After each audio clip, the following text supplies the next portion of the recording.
No, keep talking. Seconds during the countdown of this episode, I was clarifying to Greg what the concept of this episode was, because you knew what it was, but you purposely befuddled me by saying it's an unsolved mysteries episode. We've done that, Greg, but we're doing it better now. Yeah, I've committed so many more. I've not solved so many more since last time. It's easy to not solve a mystery. Just don't do the work or research. Don't do the mystery if you can't do the research. History. Don't do the mystery if you can't do the history. Don't do the mystery if you can't research the history. The official motto of this show, which is LAME. Oh.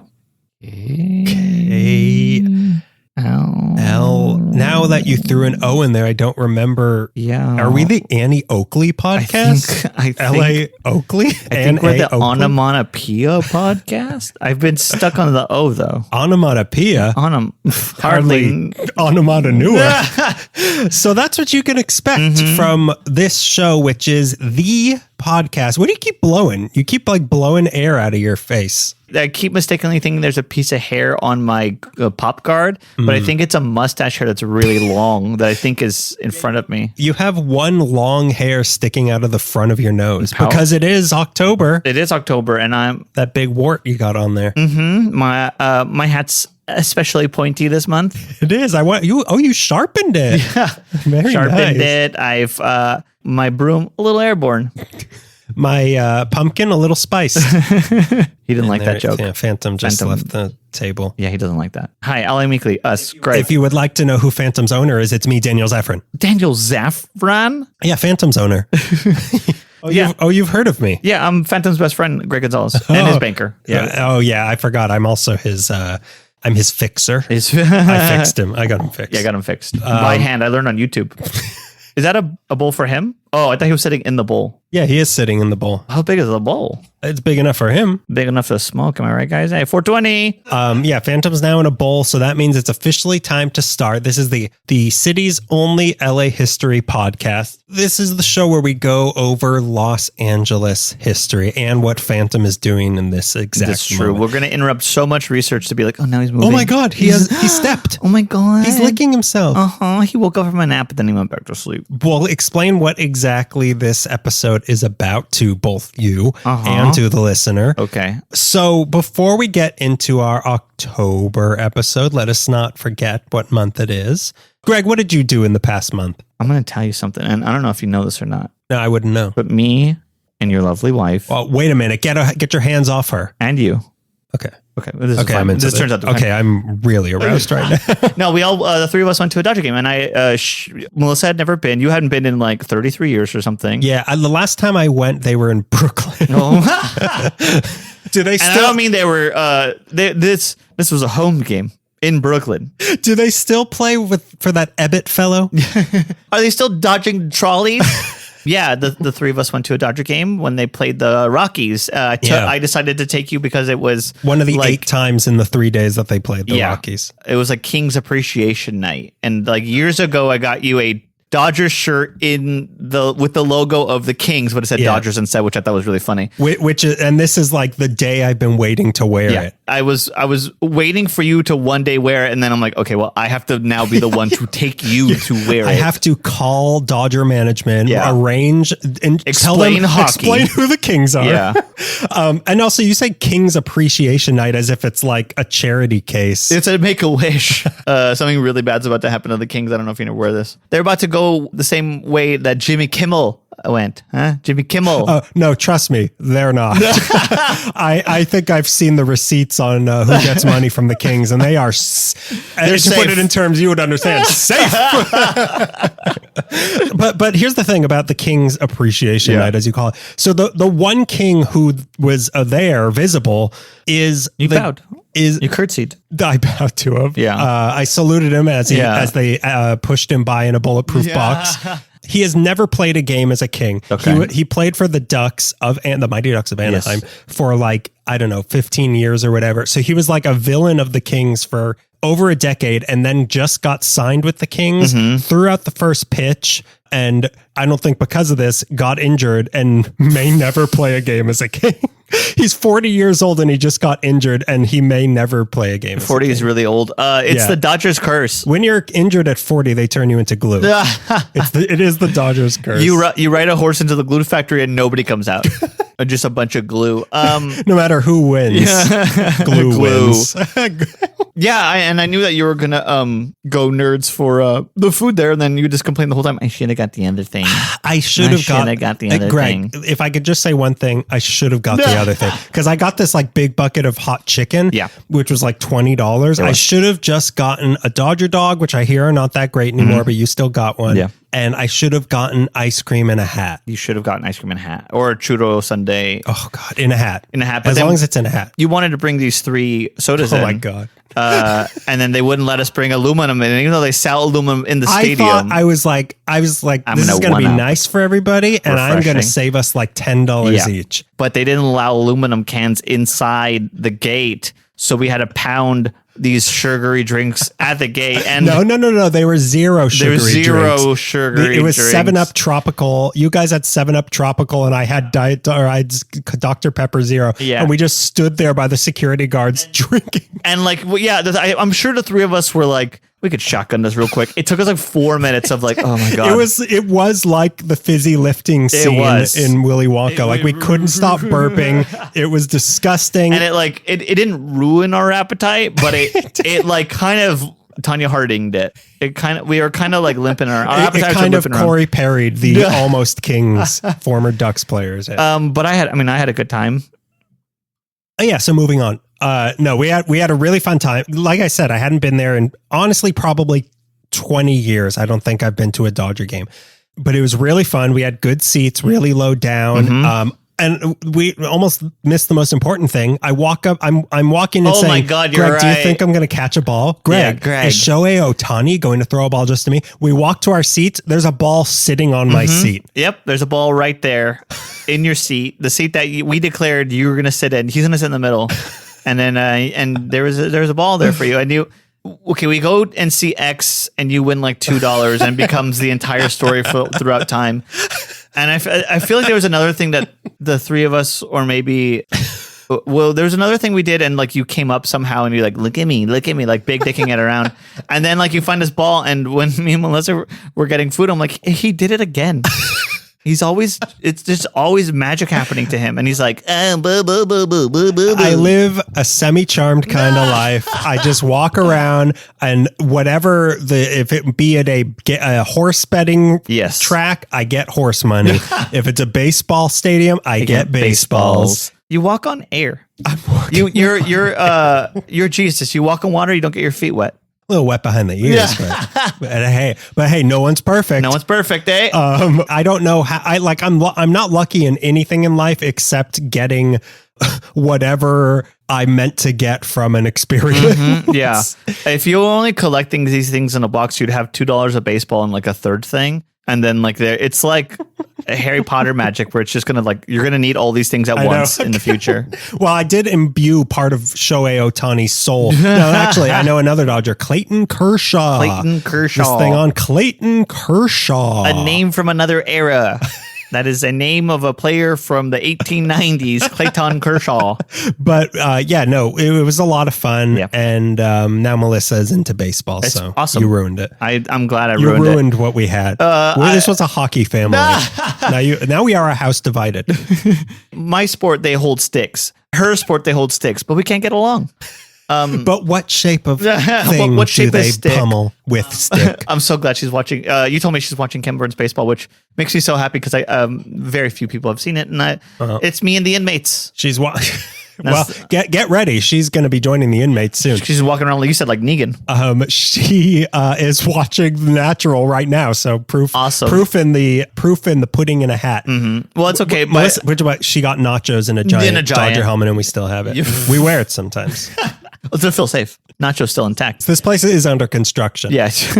So do you want to hear about my thing? Yeah. Even though that's kind of our shared thing. Yeah. That was our shared We thing. shared it. Here's a new one. Yeah. Here's a new one. Tell me if you hear this. This is something we've taken to doing like every weekend now So Melissa finds on a website called Where to Sit in Dodger Stadium to Get a Free Ball for My Husband.com. Yeah. It's all he has. It's your make a wish. / it's all he has. Yeah. It's called estatesales.net. Oh my And Greg, God. This is where you find estatesales.net. Wow. So we've been... This is where we buy nets. Yeah. Estate sales it's like www. Yeah. It's real. We're in it for the net. It's become our like Saturday morning or Sunday morning tradition. It's pretty nice. Because we specifically try to find old houses in like the, south of the Boulevard Hills or like Beverly Hills or like in old celebrity kind of neighborhoods. Yeah. And so you get to go into these really cool old houses and we kind of like piece together like, was this person Jewish? Like that's basically what the question is each time. Like, is that a mezuzah or is that just like a stain on the wall? It's fun to see these old houses. And then you can like, hey, if we had room for anything, there's a lot of stuff we would have bought because there's like some really nice old antique furniture and stuff, but we do not have room for it. Yeah. It's a fun way to sort of walk into the past in this city where you won't be able to do it otherwise in people's homes that just died.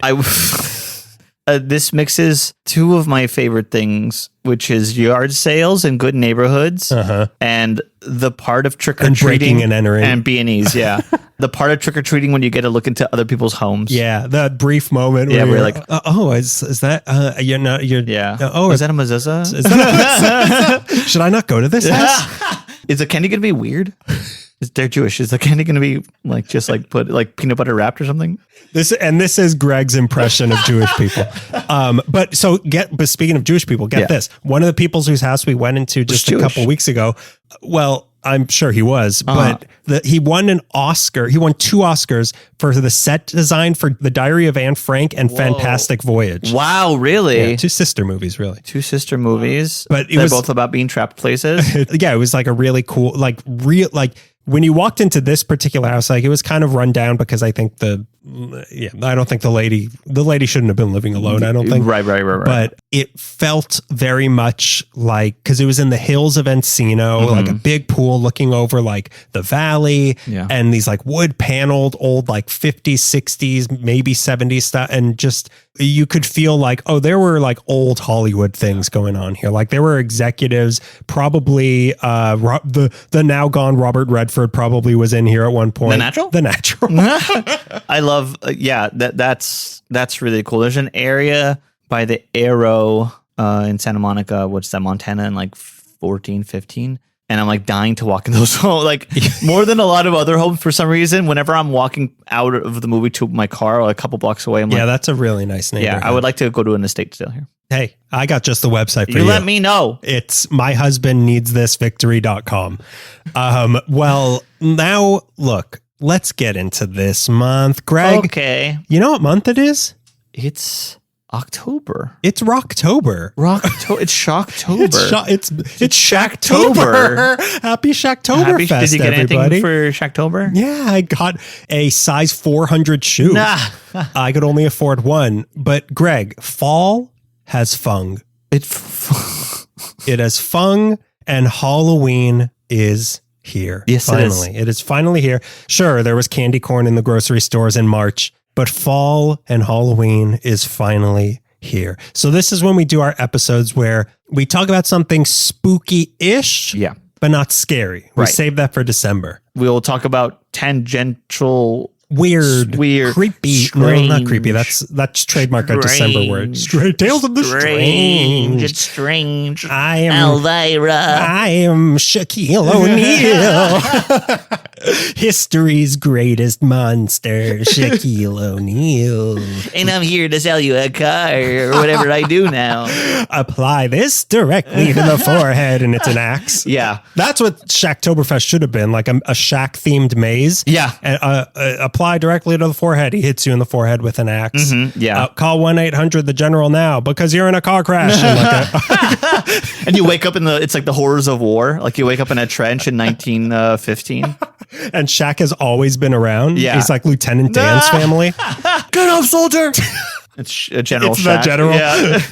Well, you give me an idea first. Yeah, you've given me an idea. We should mail this to ourselves. So what we're actually going to be talking about this month is to explain to you, to hammer home to you what the theme was that I was going for. Sure. This is an episode about celebrity murders. Oh, I should have a different one. Celebrity murderers. Okay. Yours is a celebrity murder. Yeah. Mine is a celebrity murderer. Did he kill her? Did he kill my girl? Yeah. Yeah. He went back in time via Shaquille O'Neal time travel technology. He rode the back of Shaquille O'Neal through time and space. He got on his shoulders and they jumped through a basketball hoop backwards and he ended up in the 20s. Yeah. Wow. Yeah. The jazz age. Everything's just as it should be. So we each did one. Yeah. I was planning on doing a couple. And as I started this one, I was like, well, this can't be another rap punk episode length episode, which it probably is right now. Yeah. So you want to do yours first? Sure, I'll go first. But I thought we should add before this though, especially, I don't know about yours, but especially with mine. It's time to dust off the old trigger warning, Greg. Oh yeah. Now that's why you were blowing. You were trying to get the dust off the trigger warning. Oh, a trigger, you're back. I thought you turned into glue. So there is, of course, there's murder in this episode. Naturally, there's trigger warning. There's celebrities in this episode. I know those are illegal now. Yeah. But mine also has some child abuse and sexual violence that I'm not going to linger on because it's not the point of the story, but it's important to the story. Yes. So just, if you don't want to hear that, just go back to sit there for a month until. Yeah, we'll see you in November. We'll see you in November for the next trigger warning. Yeah. For trigger warning month. Trigger warning month. I should have warmed up. Trigger warning month. Trigger warning month. We're mourning the loss of our horse Trigger morning. So Greg, what are you doing? On the morning of December 16th, 1935, a maid named Mae Whiteman drove over to her job at Thelma Todd's Sidewalk Cafe in Pacific Palisades, right off PCH. Is it still there? The structure of the cafe is still there. Wow. Thelma Todd, if you don't know, was an actress known for her comedy shorts put out through Hal Roach Studios, where she was often paired with Zazu Pitts, who's not Lillian Gish, but they're identical. When I looked at a picture of Zazu Pitts, like, why does Lillian Gish have two names? She doesn't. That's a different woman. Unfortunate name, but also there's so many. I get all of the 30s like bombshells mixed up. Jean Harlow. Yeah. I don't know if I'd be able to point her out. From Marilyn Monroe. Okay, easy. Let's not go crazy. That 30s actress Marilyn Monroe. Todd was known by her nicknames Hot Toddy and Ice Cream Blonde. In 1934, her and her sometimes lover, sometimes director Roland West had opened up a popular cafe together. That December morning, the maid entered the garage to move Thelma's Lincoln Phaeton, which is a car. The garage doors were closed and the car's engine was running, door wide open. Mae Whiteman found Thelma Todd dead in the front seat of her car. The last she was seen was a full day earlier, the middle of the night on the 14th. Was it suicide? Was it accidental? Or was this murder? You woke up your cat. Sorry, Phantom. Sorry, Phaeton. Let's take a huge step back. Okay, I'm glad that we both had a similar narrative impulse to start with the murder or start with the death. Yeah. Alleged death. Yeah, show me the body. Habeas corpus, okay? Show me the body. Show me the body. Yeah. Habeas. That's the Latin dub of Jerry Maguire. Yeah, habeas dinero or whatever. It's called Barry Jerry. Bury, not Berry. Thelma Todd was born in Lawrence, Massachusetts in July of 1906 to parents Alice from Canada and John from Ireland. The two originally moved to Boston, but then settled in nearby Lawrence, where they gave birth to two children, a boy and a girl 3 years apart. From all accounts, it was a really idyllic childhood, but tragedy struck the Todds in 1910 when her older brother, William, all of 7 years old, was playing around at an unattended machine at a creamery and got his coat pulled into the machine and was killed. God. He suffered a fractured skull and neck mangled. Thelma, who was 4 years old... I mean, what do you... You could have left it at he was killed. I get it, Greg. Yeah. Wait a minute, but he got pulled into the creamery. How did he die? Pneumonia. Milk poisoning. Okay, Thelma, who was 4 years old, was probably the one who had to go and find help. Oh, God. The otherwise happy family life was now marred by an overwhelming grief. It was said that Thelma then tried to fill in as the boy and the girl of the family by taking on activities usually pursued by males at the time. So she was very outdoorsy. She wanted to play sports while also being interested in academics. Around the age of 8, it started getting in Thelma's head that she wanted to become a teacher. Her dad was an elected alderman of the Department of Public Health and Charities, and watching her father take on a role where he worked for the community and had to be brave in front of crowds and considerate to people in need really started to inspire her. She'd also go with her mom every week on the trolley to the city to catch a movie, and she loved the pictures. What city was this again? Lawrence, Massachusetts. They have a city? It might be Boston. They might have taken the trolley to Boston. That's the city. That's the city. Back in school, she took interest in a lot of things: dance classes, public speaking, singing. All of these elements, of course, lead to acting. The acting bug finally sunk its teeth into her in 1923. She started acting in plays under the direction of her dance teacher, and it was 1923. So there's movies from Cecil B. DeMille. You see Chaplin, Keaton, the silent version of Hunchback of Notre Dame, Harold Lloyd. All these were on the screen at the time. So she enjoyed being on stage and performing, but I didn't see it as a realistic goal. That being said, after she graduated high school, Thelma Todda took on some modeling and dancing jobs, and one rainy night in October of 1923, a couple from across the pharmacy, drugstore, soda pop shop spotted her, and they liked her vibe. This is another reason why I get them all mixed up, because they all have that same story. Yeah, the Lana Turner sweater girl story. Yeah. Oh, I saw you sucking that malt. I got... And I just couldn't leave you alone. And I thought I can come over here and be a sex pest. Over here, real bother you while you're sitting here peacefully.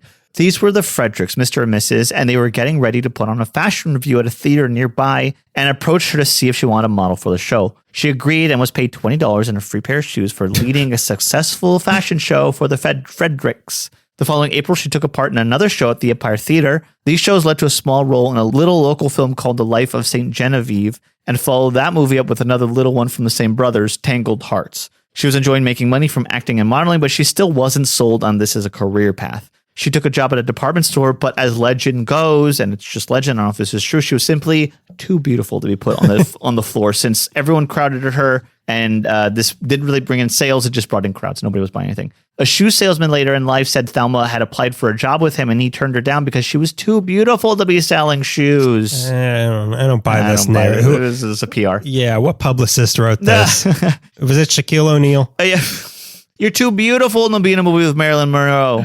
It's not that we couldn't get you a job. It's not that Marilyn Monroe wasn't born yet. Yeah. So after some time, she went into teaching history and English to 6 and 8-year-olds at a school in Lawrence, but never got accredited for it, or never got a credential, I should say. She also started playing hockey, went horseback riding on the regular, and was the chairman of the social committee, and would still perform plays. A very busy girl. Person sounds like me.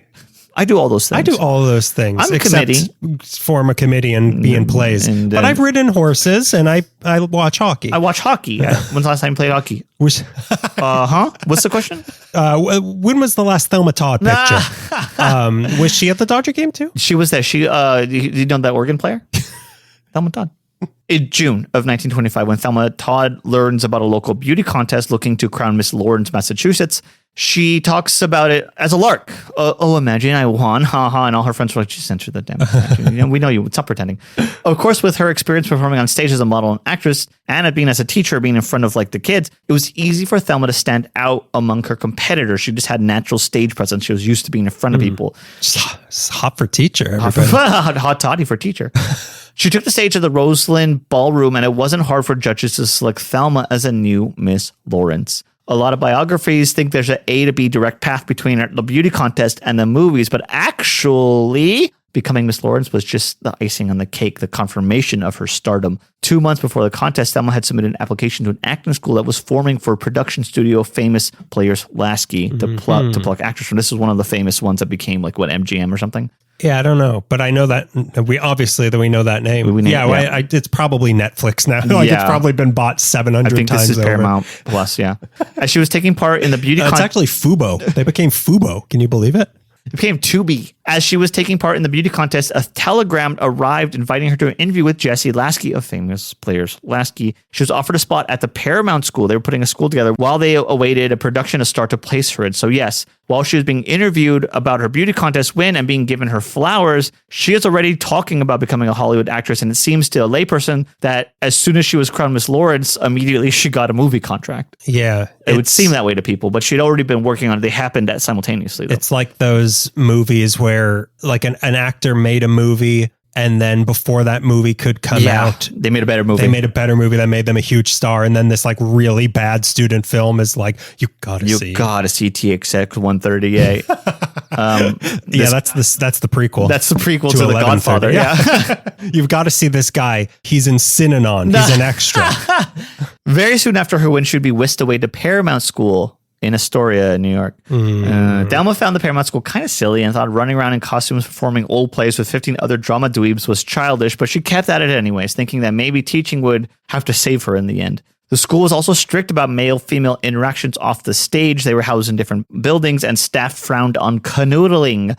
Chaperones were aplenty. Strict bedtime was 10 p.m. This was the first time a lot of these young kids were in New York, the big city, but now was not the time for hedonism. The city that always sleeps. Well, the city that sleeps until until 8 sharp. 8 sharp. That city that sleeps from 10 to 8. Being a motion picture actor was a serious business after all. What would Charlie Chaplin say if you offered him a nightcap? He'd say, I can't. I have to drive my girlfriend to high school in the morning. How many times have you used that joke? Twice. It gets better every time. Every single time. Every new accusation. But she started to make friends at school and started to do more than just play dress up. Her boyish side came out when getting that old Hollywood training, which always sounds cool. You have to learn how to dance, to fence, to ride a horse, gymnastics, some light stunt work, some accents. Her comedic. Oh, wow, I would love to hear how non-offensive that class is. I would. They like bringing gongs out. Like, it's okay. Forget it. We're just going to go to a different part of town and get an actor. We don't have to do this. On Thursday, we're covering the Southeast Asia. Her comedic chops began to grow in these exercises. Attending a school was already making her famous before she was even credited in a studio production. Photoplay magazine and LA Times both mentioned her when covering the new exciting school that was emerging. By November 1925, the school was ready to start putting their students into productions, the first being a movie called Fascinating Youth, which was led by student Charles Buddy Rogers, who would later in life marry Mary Pickford. Which I was like, how do I know Charles? Because I remember making the Buddy Holly connection. But yeah, he married Mary Pickford. Thelma would play Lorraine, the sister of the heiress that the plot revolves around. The film premiered in March of 1926 in the Grand Ballroom at the Ritz-Carlton. This was also their student graduation, the graduation ceremony. And after the standing ovation, they would receive their diplomas from Paramount School and an inscribed cigarette case, which is great. This was going to be the supposed path to break new people into movies. This is what Paramount was trying to set up. And then they were... How do you enroll? Is it too late? Is it too late to do that? Call Jesse Lasky. And then they were faced... Call Moxie, the free streaming app. Yeah, call Moxie, the soda company. Yeah. The soda company that has their own streaming app. Call Cocaine. I think it's so cool at the time. Not cool now. And then they were faced with the actual hard part of being in the movies, the critics. The critics ripped apart Fascinating... Boo! How dare you have an opinion on something? They ripped apart Fascinating Youth and the new cast of charming nobodies. She continued acting anyway, staying in New York and having her parents move there to be close to her. But in July of that year, her dad had a heart attack while crossing the street and died. God. And soon after his funeral, she collapsed and was rushed to the hospital for emergency appendectomy. That's what you had. That's what I had. Yeah. And I had it better than she did. Did you learn that at the Paramount School? You can want to eat a lot of cheeseburgers. By the end of that year, the dismal reviews of Fascinating Youth had tanked the enthusiasm of the Paramount School students, and half of the class returned to their regular lives while the others powered on. Charles Buddy Rogers, I didn't know this, but Charles Buddy Rogers went on to be one of the heavies in Wings, the William Wellman movie with Clara Bow, which was the first winner of an Academy Award, the Best Picture, which was a ceremony held at the Roosevelt Hotel. Not the 90s sitcom. Not the one with Crystal Bernard. And... the Sandman. What's his name? 3 names from Sideways. What's his name? It's not C. Thomas Howell. Damn it. It's Thomas Hayden Church. Thomas Hayden Church, not Tony Shalhoub. I thought Tony Shalhoub is in that. He is. I'm saying not Tony Shalhoub. Yeah. I used to know the brothers' names. And then the guy who plays, the guy who plays Jack Torrance in the TV version of The Shining. The better version. My name is Stephen King, and this is the better version. My name is Stephen King, and every time I endorse something, it's bad. What's the opposite of the Midas touch? Every time someone makes something I have written and I like it, you can make sure not to watch it. Yeah, make sure. But every time I don't like one, you better rush out there and see The Shining. But Thelma Todd would pick herself back up. She would not be one of the students that went back home. She started pushing and getting small roles again. And because of her notoriety from being one of the Paramount School students, she was usually mentioned in a blurb of any project she was in. Her name suddenly had legs to it. She landed a bigger role in a comedy again. She had landed a bigger role in a comedy called The Rubber Heels in 1927 with Ed Wynn, who oh my god, like this, yeah. Herman Munster? No, it's that's Fred Gwynn. That's Fred Gwynn. Thank you. Oh my god, okay. That is pretty funny though. That is pretty funny. And they both kind of talk the same. They both kind of talk the same. She managed on Rubber Heels 1927 with Ed Wynn. She managed to get a canvas chair with her name on it.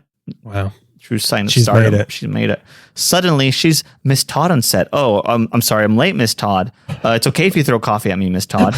And this movie actually got good reviews for a nice change of pace. And while Rubber Heels didn't do much for her with the general public, it was enough for a studio to believe in her talent and consistency. So they decided it was time to send her to Hollywood. It was April of 1927. By May, she was starring opposite Gary Cooper in a film called Nevada, directed by John Waters. Not that one. The film also kind of talks like that. A little bit, yeah. When he's turned on, he does. The film Nevada was shot entirely in Utah. I thought that was just a funny thing that I read on IMDb. Again, the movie really didn't do much for Thelma other than gave her screen time and money in the pocket. But others had started to notice her, and there was a push to make her into a leading lady of the flapper era. Nothing was catching, though. In November of 1927, she had a bit part in Old Pee-Pee Jar's Howard Hughes' Hell's Angels, the other movie I confused with Wings. The one that killed like everyone who worked on it. That's the one. And the one that he filmed, and as he was like editing it, they're like, "Oh, have you heard this new sound? There's sound. You know that now. New sound you're looking for? It's sound. It's sound." And also the original title of the 90s sitcom, Hell's Angels. Hell's Angels. These two brothers from Nantucket. They've got it. Well, I'll let you finish. I'll let you get to the last line of the pilot. The pilot. That's the subtitle of the show. That's why it was so confusing. So after leaving the set of Hell's Angels, an ice cream truck lost control and plowed straight into her car. She was a little bit banged up. It's called the General. She was a little bit banged up, but no serious injuries. Better luck next time, Mr. Softy. Was the ice cream okay? She was eventually replaced, and then that person was replaced by Jean Harlow. Really? Yeah, that's what the book I was There's reading. where the confusion comes from. Exactly, yeah. Jean probably was walking by, and they were probably like, "Thelma Todd, you're late." She's like, "Yeah, I'm late." I'm late. It was 1928, and Marilyn Monroe's idol growing up was Jean Harlow. Yeah. In 1928, she was offered a contract with First National Studios, not a bank, which at the point had Chaplin and Pickford under their belt. They were gone, but looking for a Mary Pickford type, golden locks, little cutie with golden locks. That you can't see in black and white. You can't see in black and white, and she's not Shirley Temple. Thelma was their girl. Pros and cons regarding the contract. Pro, she would get paid a salary of $250 a week, over $4,000 in 1928, which was translated inflation. And she'd be signed to a studio contract. Cons, the studio weighed Thelma Todd, and she weighed 120 pounds. And they said if she rose more than 3 pounds, they would end her contract. Oh my God. So, and she was already very sensitive about her weight from the Paramount School because it changed her diet moving to New York. So like she fluctuated in weight a lot. I wonder why they shut this school down. I can't really put my finger on it. Were they credited? What was the curriculum? Incredibly cruel. And since her days at Paramount, yeah, like I was saying, like she was very, very, very sensitive about her weight. They shouldn't have weighed her, whatever. The 1920s. Around this time, she was filming a movie called The Noose, and she met an actress on the set named Lena Basquet. So this is Lena's story. I couldn't believe it when I got there. I'm like, does Lena need her own episode? Lena was a woman. She was a woman who would be eventually in her life married 8 times. And it said on IMDb that she was Adolf Hitler's favorite actress. And there was a story that she was in Munich in 1937. She fended off advances from Hitler himself, the guy, oh my God, kneeing him in the groin and letting him know that her father was Jewish. 1937, before an immediate turnoff for Hitler. Yeah, immediately. I was okay with Jewish girls before that, but until that one Hitler actress doesn't want you to know this one trick to turn him off. I wish that she had hit him harder. Wow. Yeah, Lena Basquet. She should have a statue. She should have a statue. When America recovers, she should have a statue. And there should. when we learn again that Hitler was bad, when this society as a whole learns that, like, oh, we don't like this guy. Thelma and Lena became fast friends, which was a bad moment because Lena was going through a heartbreak from producer Sam Warner, one of the Warner brothers. Right. If Jack Warner is Alec Baldwin, Sam is Steven. Lena was the principal ballerina for this. Handsomer, more talented than Thelma. Didn't murder somebody. Nah. There's another celebrity murderer. Lena was the principal ballerina for the Ziegfeld Follies when Sam Warner fell in love with her. There was a 20-year age gap. Of course, there was. It was 1925 when they met. She was 18. He was 38. Ew. It was an intense love affair. 38-year-old. Ugh, gross. But come 1927, Sam Warner died suddenly from pneumonia while working on The Jazz Singer. It made Lena a 20-year-old widow. The pair had a child together, and the Warner brothers were not only leaving Lena with no money, no estate, nothing of Sam's, but they were also taking custody of her daughter. She wouldn't see her. How do they do that? I mean, it's our niece, and we're some of the most powerful guys in Hollywood. We just have to say that's our niece, and she is, and this Lena girl gets nothing. Now we're the Warner sister. She's ours. And her name's Dot. Lena wouldn't see her own daughter for 32 years. Wow. Yeah. This is Lena Basquette, and she came into Thelma Todd's life right at this point, right after Sam Warner died, when she's fighting for custody of her daughter, when she realizes she has no money. This is when she enters Thelma Todd's life. A year after Sam's death, when everything was unjustly being taken away from her. Her way of dealing with this grief was to party. And now that Thelma was young and pretty and in Hollywood, $4,000 coming in a month, she allowed herself to indulge. So the two became seeing girls together, like flappers, basically. Sam Warner said seeing girls. Seeing girls. Like seeing eye dogs. Yeah. Take me to the speakeasy, lovely. Hold my hand, lovely. It's okay. She's a service woman. Don't pet her. Sam Warner's celluloid legacy, The Jazz Singer, ushered in the era of talkies and drove a stake into the heart of the silent film era. Many stars of that age fell by the wayside, but Thelma excelled with the sound medium. Her first talkie was 7 Footprints to Satan. Great title. What? 7 Footprints to Satan? Yeah. Prints. Like footprints. Like you're walking. Oh, I thought you meant like the artist formerly known as. 7 Footprints to Satan. Yeah, 7 Footprints to Satan. What does that even mean? I have no idea. He's got big feet? It could have been called 7 Steps to Satan, and the alliteration would have been money in the pocket. Give it to daddy. 7 degrees of Satan Satan separation. Okay, well, my uncle committed a crime, so he's going to hell, so I did it in 2. Okay, so my dad is Beelzebub. My dad's a fallen angel. She was starting to be cast in comedy shorts, which would be how she's truly remembered now. She was a comedy actress. She got a pay increase and moved her and her mom to the Highborn Garden Apartments on Highland near Franklin. That is an offensive name. Highborn? Isn't that like... Oh, yeah. That's like a white supremacist sort of thing. What's a big swastika friend? You think it's offensive? This was 1922 North Highland Avenue. It's still there, right next to the plaza on Franklin that has Starbucks, Subway, and Pizza Bella. Wait, Franklin? Oh. You know how you're on Franklin and you're about to make a left to go onto Highland? To see the dinosaur? Yeah. Or if you make a right, you go... Across from where that church is. Where they did Back to the Future Church. Yeah. So there's that plaza there that has the Subway and the Starbucks. Directly next to that, to the right of that, is the Highborn Apartments. Okay, weird. And they're still called that. I don't know, actually, if they're still called that. What's the... They're called the White is Right apartment building now? The eugenics condos. Apparently, it's noted in LA Times that there was a basement in the swimming pool of this place. Anyways, her mom was worried about her partying and thought she should be focusing on her career, but luck was about to land on Thelma's lap when she was approached by comedy filmmaker Hal Roach, boss man behind The Little Rascals, Laurel and Hardy, I think some Buster Keaton. I don't know. He appreciated her comedic timing. She was paired with Zazu Pitts as a comedy duo because Hal Roach wanted a female Laurel and Hardy. This is kind of what he was going for. She was also paired with Patsy Kelly for Roach's 2 realer comedies. She was featured in Laurel and Hardy shorts as well as working with Charlie Chase. The shorts were successful and warranted a production of several of them. She was a dependable rising star with a talent and a pleasure to have as a regular on the Hal Roach lot. The year is now 1931, and this is what is seen as the height of her fame. She's now moved from the Highborn to the Knickerbocker Hotel in Hollywood with her mom. It's June of 1931. Hal Roach lent Thelma out to star opposite Chester Morris in Corsair, directed by a man named Roland West. Chester Morris. Why do I know that name? I don't know. I think you're not thinking of... Thinking of Chester Cheetah. Yeah. What's the guy's name from SNL? Morris? Not William Morris. No. Seth Morris? No. Garrett Morris. Garrett Morris, yeah. Thank you. Who's Seth Morris?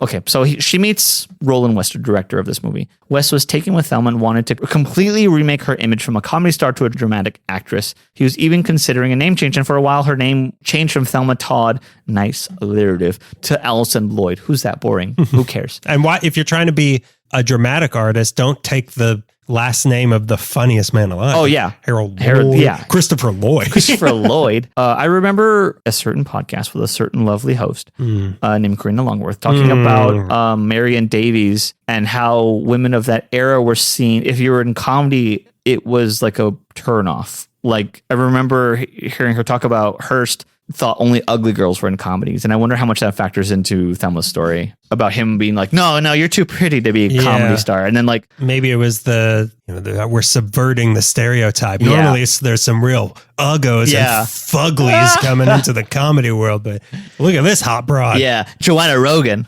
Boom. But Thelma cared because Thelma was falling for the director and was aching for a change up in her career. The problem was that Roland West was already married. Planning on a divorce, he said, sure. That's what they all say. From his wife, an actress named Jewel Carmen. And while their time together was passionate, it made Thelma/Alice very happy, very like every cheater. Like every cheater, Roland was not happy to walk out, or was not ready to walk out on his marriage and lavish lifestyle just for a fling. So he left town on a project and Thelma stayed behind, heartbroken, and continued partying away the sorrow with Lena. It was during this time another player in the game enters, mysterious man about town, Pasquale Pat DeCiccio, whose subtitles include actor, theater manager, polo player, businessman, and possibly, almost definitely, mobster, or at least mob adjacent. Pasquale.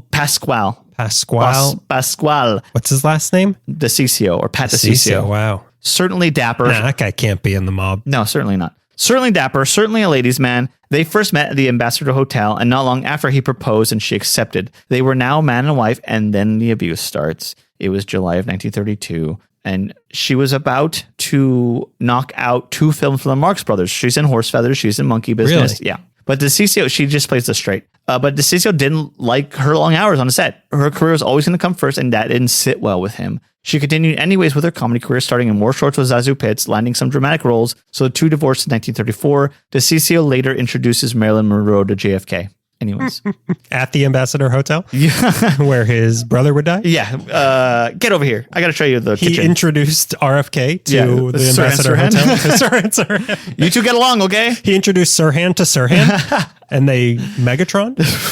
Now let's take a step back to 1928. Around that time, Thelma met Lena, and the two girls were starting partying it up flapper style. While off of PCH and Pacific Palisades, 17575 Pacific Coast Highway, there was a seaside shopping center built for the Castella Mare housing development. It was rumored that early film pioneer Thomas Ince had got his career started in Castella Mare. Thomas Ince. He was another dead celebrity we could have done research on. Why do I know that name? He ran what would eventually become the MGM lot. He's like I forget how he died. I think is he the one that died on Hearst's boat? And then maybe. Yeah, and then what's the Gossip Girl? Not Hedda Hopper. Thelma the other one. No, not Thelma Todd. That's what we're talking about. Yeah. Why don't we both think her name is Thelma Todd? Hedda Hopper and Thelma Todd. Thelma Todd.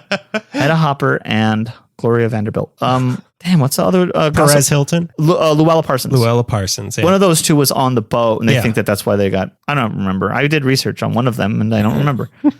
Now, Roland West and his wife, Jewel Carmen, bought a $85,000 Spanish-style home along the coast on the other side of the PCH, which had a garage located down on the hill on Postano Road. The main entrance off of PCH had a beautiful archway with tiers making it look a little bit like a shell. When it opened, the building offered a restaurant called the Castella Mare Inn, which also had a grocery store, a pharmacy, and a changing room for beachgoers. Oh, that was like a baby changing room. Yeah, they have one changing room. Even before diapers, they had this place. All babies in the city had to go there to be changed. It was disgusting. And then there wasn't even like a sewage plant. They would just throw it in the ocean. And actually, that's why they couldn't get water in the Palisades fire. There were still diapers. Still diapers. It looked like babies had stormed the beach of Normandy and died. That's what it looked like. Even before Thelma Todd was introduced. And evaporated? Yeah, and evaporated. Just the diapers were left behind? The seagulls are fat in that area. Ask me why. Ask me why, bro. Trust me, the seagulls could be fat if it's just the diapers. They'd love to get what's in those things. Trust me. Trust me. Trust me. Because I'm there fighting them off. My diaper's full when I go. They're after me. I become like a Pixar cartoon. You know the copper tone baby? Well, imagine that, but with a seagull, and it's me, and it's full. And it's got an anchor weighing it down. And that anchor about 8 pounds of feces. Even before Thelma Todda was introduced to this place, there was a tragedy. On December 4th, 1932, when a local school principal and a pal of the superintendent of the Castellamare Inn named Carl Curtis was hanging around there, and when they were in the watchman's office, his friend, the superintendent, stepped out. Curtis looked around, saw a gun sitting on the desk, and shot himself in the head. In 1934, the restaurant, grocery store, and pharmacy were up for sale. Okay. 2 years later, Jewel Carmen came around in May of that year and purchased it. And although it was her money that got the building, she would share responsibilities with her husband, Roland West, even though the two are now separated most of the time. They have a house like 500 feet away from this place, but they're separated. They would still hook up when, feelings arose, but they were not officially together, although they kind of were. West would cover the property and create a cafe in the lower part of the building, the PCH end. He would live upstairs and she would collect rent from him. That was the deal. Roland was up to open up a cafe, but he needed a gimmick. Since it was 1934, it was the Great Depression. The government was turning good ideas into bullets for the war effort, of course. Roland was still on speaking terms with old fling Thelma Todd, and the gimmick he had in mind was to make her a partner in this cafe, which would allow her to promote the cafe in interviews. It would make a big deal over a Hollywood movie stars opens up a seaside cafe, and it would have her name on it. It wouldn't just be like, oh, she's kind of here. All the name would put butts in the seats. Kind of like that episode I Love Lucy where the Ricardos and Murches open a place. Yeah. And Ricky keeps saying I'm the name and you're the know-how. It's kind of like that. It's like Wayne Gretzky's restaurant. It's like Wayne Gretzky's restaurant, Wayne's. Raising Wayne's, right? Yeah, he makes chicken. He makes chicken. Long lines everywhere. Yeah, Raising Wayne's. It's actually, it was like one of those Salt Lake City soda shops, and it was called Fountains of Wayne's. He opened up that gym, No Pains, No Waynes. It was actually a therapy center. It was called No Regretskis. Oh my God. Oh, if only he hadn't ruined his legacy. How did he ruin his legacy? I don't know. Do you really not know? I don't know. Yeah. Oh, Wayne Gretzky is like a big Trump guy. And I think Donald Trump made him like an ambassador to the sale of Canada for Canada. Like he's one of those guys who wants Canada to become the 50th. He's a bad guy. Oh, yeah. Boy. Yeah, it's unfortunate. There's a certain tax bracket you enter where you're stupid. Yeah. Dependably stupid. And then your brain just short circuits when you see a certain amount of money in your bank account. Yeah. You just throw a book of decency out the door. Anyways, it's not really known what Roland's wife, separate or not, thought about bringing his old boinking buddy into the mix on an official term. We don't really know if this was a throuple, if she didn't know, if she was okay with it, if she was not okay with it, but just did it anyway. We don't really know. Thelma was into the idea because she was looking for something beyond acting. As much as she loved it and it would dependably pay the bills, it seemed like she wanted a life not in front of the camera. She was also getting real competition. And I'm talking about the supremely funny, incredibly beautiful Carole Lombard, who was starting to ramp up her comedy chops. Another one who I get mixed up with all of those. I do not get Carole Lombard mixed up with anybody. The Howard Hawks movie, 20th Century, was a great showcase of what was to come for Lombard. That same decade for her, we'd get My Man Gottfried, Hands Across the Table, Nothing Sacred, and would end tragically after her great role in To Be or Not to Be, which is a great movie. Absolutely. Bob Hope? No, Jack Benny. Jack Benny and Carole Lombard. She's the heavy. She's fantastic. Lombard would have been a force for Thelma to comedically battle with, would she had survived, but she died. They both died. Yeah, didn't she die in a plane crash, Carole Lombard? Yeah. And she was married, I think she was married to Clark Gable, and I don't know if he went to the crash site or somebody, like a friend of theirs, went to the crash site and saw a bunch of stuff and was like, oh, this is the worst thing I've ever seen. Well, didn't Jean Harlow also die young? She overdosed, yeah. Right. She died young, 2 years after Paul Byrne, something like that? There was a guy who used to come into where I work. Uh-huh. He was not well. He was not a well man. They let those into the library? Isn't there rules? Go ahead. Don't they have a bouncer out front? But he was... The bouncer is also crazy. He's the worst of them all.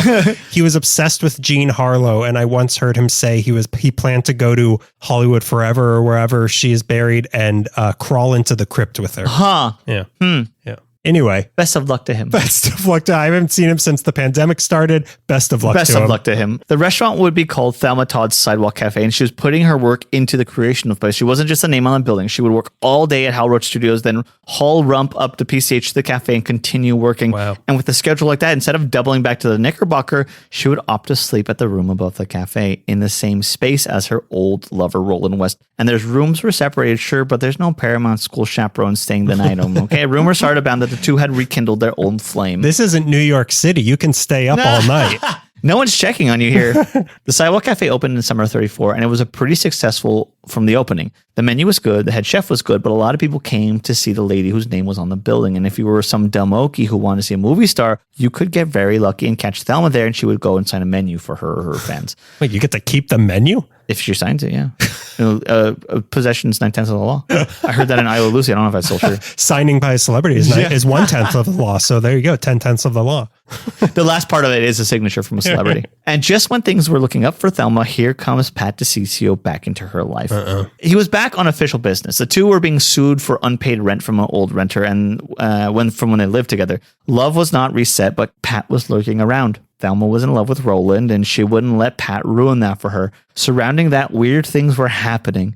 A stranger came into the cafe one day asking for Thelma's address because he had a delivery for her. Employees wouldn't reveal that information to the stranger, and he caused a scene as he stormed out. In February 1935, Thelma received a letter in the mail that read, "Pay $10,000 to Abe Lyman in New York by March 5 and live. If not, our San Francisco boys will lay you out. This is no joke." San Francisco boys?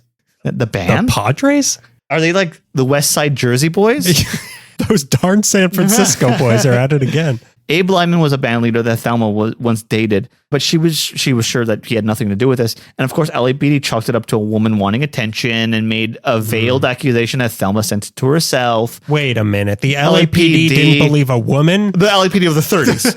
Greg, Daniel, guys, come on. How about researching next time? Just wild accusations about the LAPD being crooked. And then more threatening letters started coming through, some of which were detailing her daily activities. Someone was watching her. In May, she received another letter stating it would be, quote unquote, too bad if she decided not to pay the $10,000. In June of 1935, burglars broke into her new Tremonto Drive home, 17925 Tremonto Drive in Pacific Palisades, and stole her expensive perfume collection along with some of her clothes. They think this was not related to the ransom letters and had more to do with the string of burglaries tied directly to the fact that magazines were printing movie stars' addresses in their publications. But still messed up anyways. I hear that there was a redheaded woman who got into Richard Widmark's. Richard Widmark. She got into Richard Widmark's house. She was running around with a grapefruit. I think whoever this crazy redhead was might have messed up his prized bear skin rug. It was a tragedy. Luckily, these two people came in from the mental institution with a big net. Thank God for the mental institutions. They must have known her because the crazy woman knew their first names. She might have just been that crazy. She was just time to send her back. She got another letter on her birthday, July 29th, and started to live more and more safely. These letters continued coming in, and at some point, the letter writer slipped up, and LAPD arrested a building superintendent named Harry Schmansky for the crime of extortion, which he pleaded guilty for. But more letters started coming in, and another nutcase, Edward Schaeffer, confessed to writing the letters, and he was arrested, but these are just footnotes in this whole thing, so let's finally get to it. Okay. Let's revisit this night. December 14th, 1935, one of my favorites, Ida Lupino, actress and director, was having a party at the Trocadero nightclub on Sunset Boulevard. The Trocadero, famous nightclub, celebrity watering hole run by shady LA figure and captain of the Hollywood Reporter, Billy Wilkerson, as we've covered before. The Troc was the most... Noted fascist. The Troc was also most definitely a mobster hotspot. It was around 10:15 when the party of about 20 guests went to the dining room. People said that Thelma, like always, was the life of the party until she ran into her ex-husband, Pat DiCiccio, out with a girl. He pulled the annoying guy thing of asking Thelma, "Where's my invitation?" And she called him on his bluff, and he declined. But it's said that Ida Lupino herself had actually invited Pat a couple days before to that dinner, and he declined because he was going on a date. He said no thanks, which means he knew that she would be at the Trocadero. Now he's there. It was also mentioned by Thelma to Ida in the bathroom that Thelma was in the middle of a grand old romance with a businessman from San Francisco. No such romance was ever discovered by anybody. She partied, chatted. Everyone's lying, these vague figures coming from San Francisco. Yeah, exactly. That's what I thought when with the letter. It's actually two guys. Their names are Ben and Jerry. It's from Mike and Ike. She partied. She chatted it up with Ida Lupino's dad, Stanley, chatted up with movie mogul Sid Grauman, and about 3 a.m. decided to call it and go to her place at the Sidewalk Cafe, not her home in Pacific Palisades, Sidewalk Cafe. Place downstairs. Yeah. And she was said making a bunch of bets with people at the party. I bet you won't come and see me in the morning. I bet you won't come to the cafe and see me in the morning. That's weird. It's weird. I guess it's just conversations of like, oh, we'd love to go. We were dying to stop by. She's like, well, I bet you won't come tomorrow. Come tomorrow. I bet you won't come tomorrow. It was a way of getting them to go. But do you think was she trying to tell people something, or was this just an unfortunate joke she kept making? It's really hard to tell. It's really hard to tell. Roland was waiting up for her. The driver taking her home in the middle of the night said that she was unusually quiet. Usually they like to joke around. Today, this night, dead quiet. She was happy and dancing up to the point of getting into the car, then deathly silent on the drive. She was dropped off about 3:45. The driver offered to escort her up the long flight of steps, but she declined the long flight of steps, 270 steps up the hill around to get to the top of the garage. So that's the 14th. Now it's 15th happens. Now this is the morning of the 16th. In the morning, her maid entered the garage and found Thelma Todd dead in the front seat of her Lincoln Phaeton. The garage doors were closed, unlocked, and the car was running. The engine was running. Her door was wide open. She was found with coagulated blood covering parts of her face. Here's what investigators suppose happened. I'll just get this out of the way right away. I'm going to end on all the questions. Investigators suppose that this is what happened. The driver dropped her off at 3:45. She declined to escort up the stairs, but found as she got to the door, she did not have the key. She couldn't wake up Roland from outside, so she just drunkenly decided to either drive herself elsewhere or sleep in the car instead. It's Pacific Palisades at 4 a.m, so the coastal air is cold. She's also wearing like thin party clothes, but she had a mink coat on. Could have kept her warm, but not really. That's not Palisades warm, though. Not Palisades warm. She probably got into the car, let's say to sleep, and it was cold, so she turns on the engine to keep warm. Garage doors are closed to keep the cold air out. She either passes out from being drunk or falls asleep, but she dies from carbon monoxide poisoning, which really only takes 2 minutes of closed space to do. But the blood. That's most likely what happened. As autopsy revealed, carbon monoxide, a lot of it, like 70% of it was in her system, an overwhelming factor in her death. Sure, overwhelming. But a further autopsy revealed Todd had a broken nose and 2 cracked ribs. Ugh. The broken nose could be accounted for. Maybe she slumped forward, but her cracked ribs were not so easy to account for unless she drunkenly fell down the stairs, which we don't know. Her mother came forward with some revelations, most notably that Thelma discovered she had a heart condition and her doctor told her not to do any strenuous activities. Thelma took this incredibly seriously and she hated walking. Once out, so like going up and down the stairs just seemed like something she wouldn't do. Uh-huh. Maybe drunk, sure, but like her mom heard the news that her daughter died and her first words were, "My daughter was murdered." Suspicious. What was she up to? But where was the mom? Yeah. 4 a.m. Mom, totally partying. Do you know where your mom is? But a friend of Thelma's named Martha Ford reported to police that she had received a call on the morning of the 15th, that Saturday, the missing day, from Thelma saying she was going to stop by and that she was still in her evening party clothes from the night before. Actually, a few witnesses came forward to say that they had either spoken to or seen Thelma Todd on the 15th, even though according to the coroner, Thelma had been dead for over 12 hours. Another report was that Thelma was seen driving on Hollywood Boulevard just a little bit before noon on the 15th. An unidentified person telephoned authorities to say he had seen the actress at 11 a.m. when she was driving the same car when her body was found. There was some food in her system was not consistent with the menu at the Trocadero, meaning that there might have been some missing meals in her timeline. Was she picked back up? But further evidence revealed that she actually had the key in a coin purse in her purse the entire time. To the house. Yeah. What she got locked out of. She had the key. Maybe she forgot. Maybe didn't think about checking a coin purse. Maybe. Have you ever looked in a woman's purse? Constantly. Constantly in large crowds. Large crowds, yeah. If you've seen when comedian girls take their purse on stage, I'm the reason why. It's a policy because of sticky fingers, Greg. There are some wild rumors out there that it was not accidental. Some suggest that Pat DiCiccio murdered her. He later married Gloria Vanderbilt, she said that he was... Is he Anderson Cooper's dad? Yeah, he's Anderson Cooper's dad, even though this is his uncle. No, it's his aunt, right? Not his mom. Isn't Gloria Vanderbilt his mom? Oh, maybe. I don't know. Maybe you're right. Who's his dad? Isn't his real name DiCiccio? Anderson DiCiccio. Anderson Cooper Ciccio? Vanderbilt would claim that he often would abuse her, fly into jealous rages. Some suggest his mob ties approached her to turn her cafe into a gambling den, and that it was actually none other than Anthony the Hat Cornero, who we talked about before, who ran the gambling ships, put pressure on her, and maybe this was why she was murdered. Others suggest it was Lucky Luciano for some reason. I don't really know why. Bugsy was our guy. Throw him in the mix. Throw him there, yeah. Some suggest that Roland West was so jealous about his mysterious man in San Francisco that he had killed her. Or perhaps the mysterious San Francisco man surprised her and found out she was living with her former lover, killed her. Some maybe think that Joel Carmen had enough and killed her. For sure, though, if it was murder, it was not random. She was left wearing a mean coat and expensive jewelry. This is not a robbery gone awry or anything. This was not the extortion the letters were pertaining to. This was Crack Herald reporter Aggie Underwood's first autopsy. I don't remember if you remember the Aggie Underwood episode where the boys were like, if you're really as cool as you say, you could probably handle an autopsy. And she's like, yeah. And then all the guys were grossed out. And she's like, this is fine. It was Thelma Todd's body. She claimed the detective working on the case received threatening anonymous phone calls to lay off the case. In all, no answers were ever discovered about what happened to Thelma Todd. Whatever happened to our 29-year-old comedy actress and cafe owner may never be known in full, but we do know is that her bright beam of life was cut short. Her life could have gone in 100 different directions. She could have lived to outlap Carol Lombard, but instead she's the reason I get sad and spooked out while passing the remains of the sidewalk cafe along the PCH. That's why you're sad when you see the PCH? It's all remains now. Yeah, well, who did it? Who did it? Who and did why? the fire? Pat DeCiccio? Did that shady fellow from San Francisco do the fire? The Giants? Did the Giants perhaps do that? Yeah, I meant the Giants, not the Padres. It's who do you think?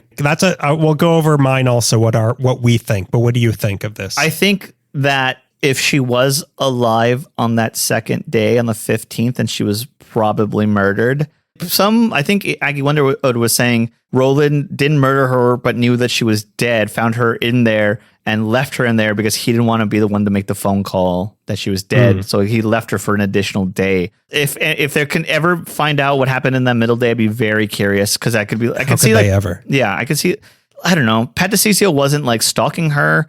The letters could be something. I don't really like. Roland West didn't seem like an abusive guy. It's kind of all over the place. This is one of those like it probably was accidental. But so you think it was an accident? I think it just kind of points at. I just don't know what with the cracked ribs and seeing her on the 15th. The cracked ribs with the cracked ribs. I don't really know what that's about. That seems weird. If she had fallen down the stairs, cracked her ribs, and then went into the car, unless she was going to drive herself to the hospital. That makes sense. Yeah, that's who did it. The stairs did it. Just like in the. There's like a murder where they think an owl did it. The staircase, whatever the staircase is called. Yeah. With a guy who's a liar about serving in with stolen valor. Okay. Yeah. I think that it was probably an accident, but if she was alive on that second day, I would be very curious to know what had happened. Well, any evidence that may have been there is probably burned down. Probably 1,000 times burned down. So it was probably whoever did it started this fire at like age 110. They're on to me. Oh God! They figured it out about there was no such thing as a leaking phaeton. I saw what happened to the Night Star, the Golden State Strangler. I gotta take care of this with my final breath. In the middle of doing this research, I'm like, why didn't I do a Black Dahlia? And I'm like, oh, because that's it's not a celebrity. She's famous for she became a celebrity later because of that. All right, so now we're on to mine. We're going away from the celebrity murdered and allegedly, and we're going on to the celebrity murderer. So allegedly. Murdered. So before I get into Robert Blake, how well do you know this case? Pretty well. It was covered on You Must Remember This. Oh yeah, but like from a good podcaster though. Oh, I hate you. Meaning me. I'm the only good podcaster. Yeah. I know it pretty well. You don't know it from your perspective, but I watched a movie with Robert Blake recently and I got like into it again. But I'm very curious about how you research. You probably don't know my side of the story. Yeah, I think OJ did it. I think it was the same guy who killed Nicole Simpson. It must have been the same person. Yeah, whoever it was. So they say don't do the crime if you can't do the time. They do. But what they don't tell you is don't eat the fusilli if murder makes you queasy. Is that a line of The Godfather? That's The Godfather 4. You haven't seen it yet. Yeah. So the date, May 4th. May the 4th be with you. May the 4th, 2001. May the 4th be with and with you as well. Yeah. The location, 11604 Dilling Street in Studio City, a.k.a. Matahari Ranch. Matahari Ranch, the noted spy Matahari? Matahari. This is where she lived. The home of famous, but at this point, old actor Robert Blake and his wife, Bonnie Lee Bakley. Mm-hmm. You've heard of these two? I've heard of these two. Is this the Robert Blake you're thinking of? No, I was actually thinking, he wasn't a little rascal, was he? Not former Kings player and general manager Rob Blake? Is that the one you're thinking of? Actually, I was. He murdered the franchise's Stanley Cup window. That's been Sports Laugh. You should have learned that on Kings Night at Dodger Stadium. They should have handed out little cards, the history of the Kings, and then I could have sat on something. So that evening, May 4th, 2001, the two left the house in his Dodge Stealth to go eat dinner at Vitello's Italian Restaurant. Sure did. At the Dodge Stealth. At 43. You can kill almost anybody when you're driving a Dodge Stealth. And that's the Dodge promise. Built Dodge tough. So at Vitello's Italian Restaurant at 4349 Tujunga, just a few blocks away from the Matahari Ranch where he lived, they park about a block and a half away from the restaurant on Woodbridge, right next to... Yes? I'm raising my hand. Sorry. I'm so sorry. Yeah. They lived close to it? Yeah, their house was like literally like you can walk there. Why didn't they? If you're not a 60-something-year-old man, you can walk there. Okay, that you answered my question. But yeah, the house is, it's really close, but like not close enough that you'd want to walk there if you were hungry for dinner. Okay. You know, like me and Melissa went to the spot. We reenacted all of it. Like we walked the beat. That's why she's dying. And tried to, that's why, if you haven't noticed her, I swear she's with her parents. She's with her sister in Canada. But we walked the beat. So I've got the end of Zodiac. Yes, exactly. And then Drew Carey's brother walked into my hardware store. Or whatever. I'm Robert Blake today. Today I'm feeling a little Blakey. So they park about a block and a half away from the restaurant at Woodbridge next to an under construction house that would become 4333 Craft, about 6 feet behind a construction dumpster. Okay. Whoa. The house is under construction. Yeah. The two walk to the restaurant and have dinner. At 9:23 p.m., Robert Blake's credit card is charged to pay for the meal, and they're seen leaving the restaurant at about 9:30. At 9:40 p.m., Robert Blake was pounding on the door of the closest house, yelling, "You gotta help me. They beat her up. Somebody mugged us or something." 911 was called. Bonnie Lee Bakley had been shot twice in the passenger seat of the Dodge Stealth. Wow. Once in the right shoulder, once in the right cheek. Ambulances came, and she died at the hospital at 10:15 p.m. 11 months later, on April 8th, 2002, Robert Blake was arrested and charged with the murder of his wife, Bonnie Lee Bakley. What happened? What happened? How did we get here? What happened, though? Do you talk about it? Do you have 40 minutes? You're about to find out. And this is CNN. Did Alfalfa do it? I don't know if I cut that out of the episode already, but like this whole episode could have been the crimes of Hal Roach's disciples. Like that. That's what this episode could have been. So Robert Blake was born Michael James Gubitosi on September 8th. Why didn't he keep it? None of those words are Robert Blake. Oh, in Italian, Gubitosi means Blake, which means future general manager of the LA Kings. It's an old Roman word. So he was born on September 18th, 1933 in Nutley, New Jersey, to two vaudeville performers. And now we enter a realm of truth that I have to give a qualifier to, which is Robert Blake's version of the truth. Yes. This is the realm we're into. Notorious liar, Robert Blake. Most likely notorious liar. As you'll soon start to hear, not everything Robert Blake says should be entirely believed. So a lot of aspects of his story that aren't public record are coming from his recollections. So I don't want to discount everything and say, yeah, right. But given how the rest of his life played out, it's worth mentioning to keep that in mind of who's the narrator here. Yeah. Have you ever heard him talk before? Oh, he's crazy. He talks like a liar. Yeah. You know what I mean? Like there's sometimes a liar will just reveal that they aren't telling the truth by the amount of words they would like to spit up. He's Charles Manson outside of prison. He's Charles Manson without the charm. Charmless Manson.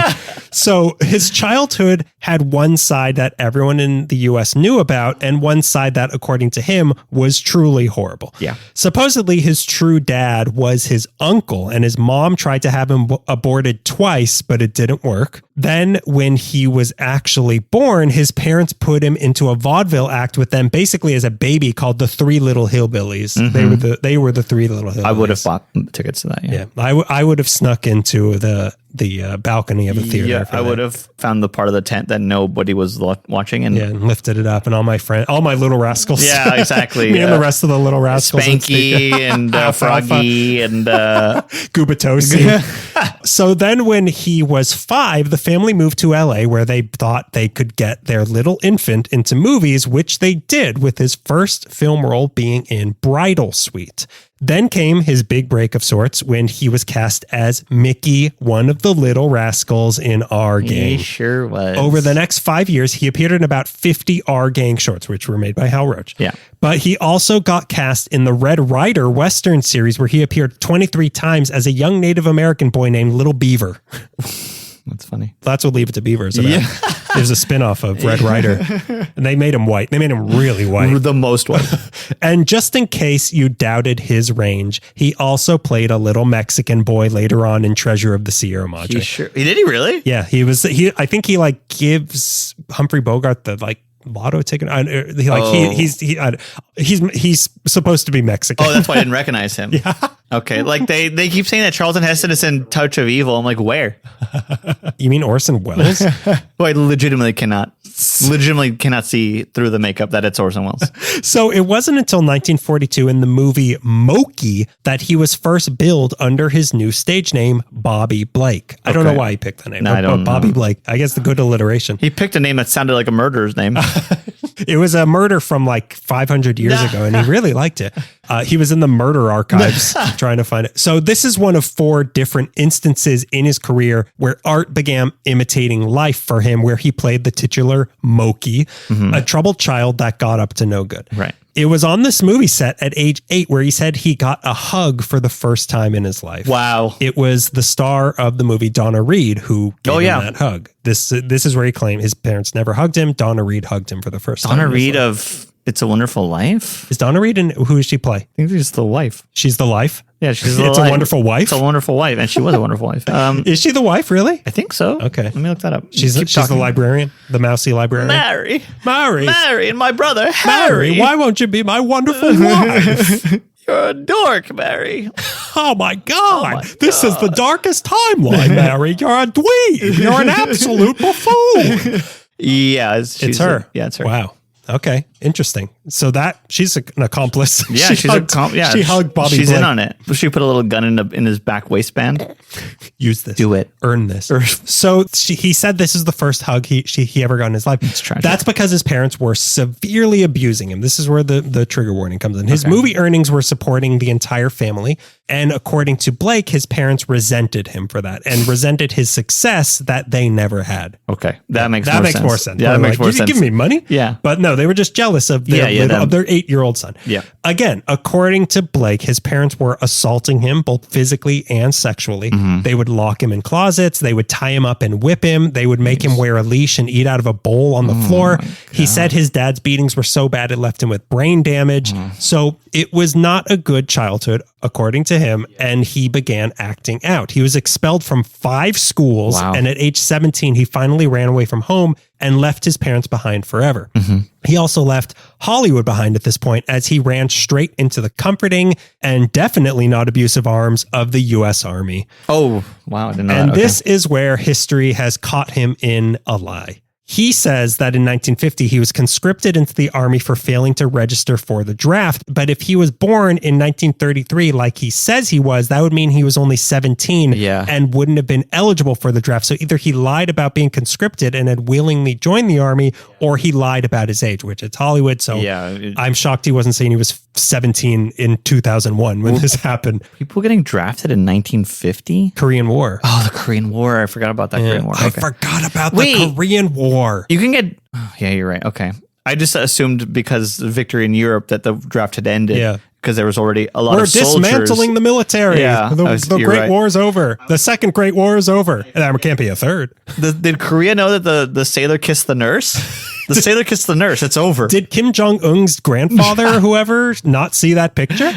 So in any case, he was now in the army and the Korean War was on, but the war actually ended before he could be shipped off. So instead, he spent most of his time in Alaska, where another disturbing, if true, incident from his past happened. While in Alaska, he fell in love with a 16-year-old girl. A relationship which her dad, of course, disapproved of and threatened to have him arrested for statutory rape. Right. So the former little rascal started plotting to murder her dad. Wow. He even went so far as to driving up to the house with a gun to do it. But at the last second, as the dad was leaving the house, he saw the daughter bring him his thermos that he forgot and kissed him. And Blake backed down, realizing, oh, she loves her dad. I probably shouldn't do this. Okay. And again, this was a story willingly told by Blake. Right. He willingly told people he was seconds away from murdering someone so he could sleep with his underage daughter. Right. So he was actually very open about how he was not a well-adjusted person. He was pretty like, that's something, maybe he had going for his defense. Sure. Like he was... he would have admitted to it. He would have been a little proud of it. Yeah. Maybe. I don't know. Yeah, I don't know. He was in therapy for decades. He had depression, and it sounds like he may have been bipolar. But it's just hard to tell with him what was and wasn't true. Yeah. After the army, he returned to Hollywood, where he got back into acting and also stunt performing, and also became an alcoholic as well as a pill and heroin addict. He continued getting roles, but he got a reputation for being difficult, sexist, and violent on sets. Bobby Blake. Bobby Blake? Michael Gubatosi? Was all of those things? Spanky's friend? So he continued getting roles, but he would often storm off the set and one time punched a director. Wow. Somehow he managed to find a wife and married Sandra Blake in 1961. And it was just an awful relationship. Yeah. He was emotionally and verbally abusive, and he cheated on her constantly. But even more miraculously than him staying married, he kept getting film roles. Yeah. Like with his reputation, he still kept getting work. Most notably in another instance of art imitating life, when he was cast as famed murderer Perry Smith in Truman Capote's In Cold Blood in 1967. Great movie. But the 70s was when he got cast in what everyone remembers him for, and only remembers him for, as Tony Beretta in ABC's Beretta from 1975 to 1978. Have you seen Beretta? No, I've never seen any Beretta. I wonder if it's good. Like, I wonder... Like, I don't know. Like, it would be weird to watch Robert Blake in things, but also like if he's playing him. Well, he's not in Beretta, but in Cold Blood when he's playing a murderer. Yeah, same thing with. I mean, he's a cop in Electric Light and Blue, but the intensity of his character has big murderer energy. Murderer energy. So in Beretta, he was an undercover cop with a pet cockatoo who wasn't afraid to bend the rules to bring criminals to justice.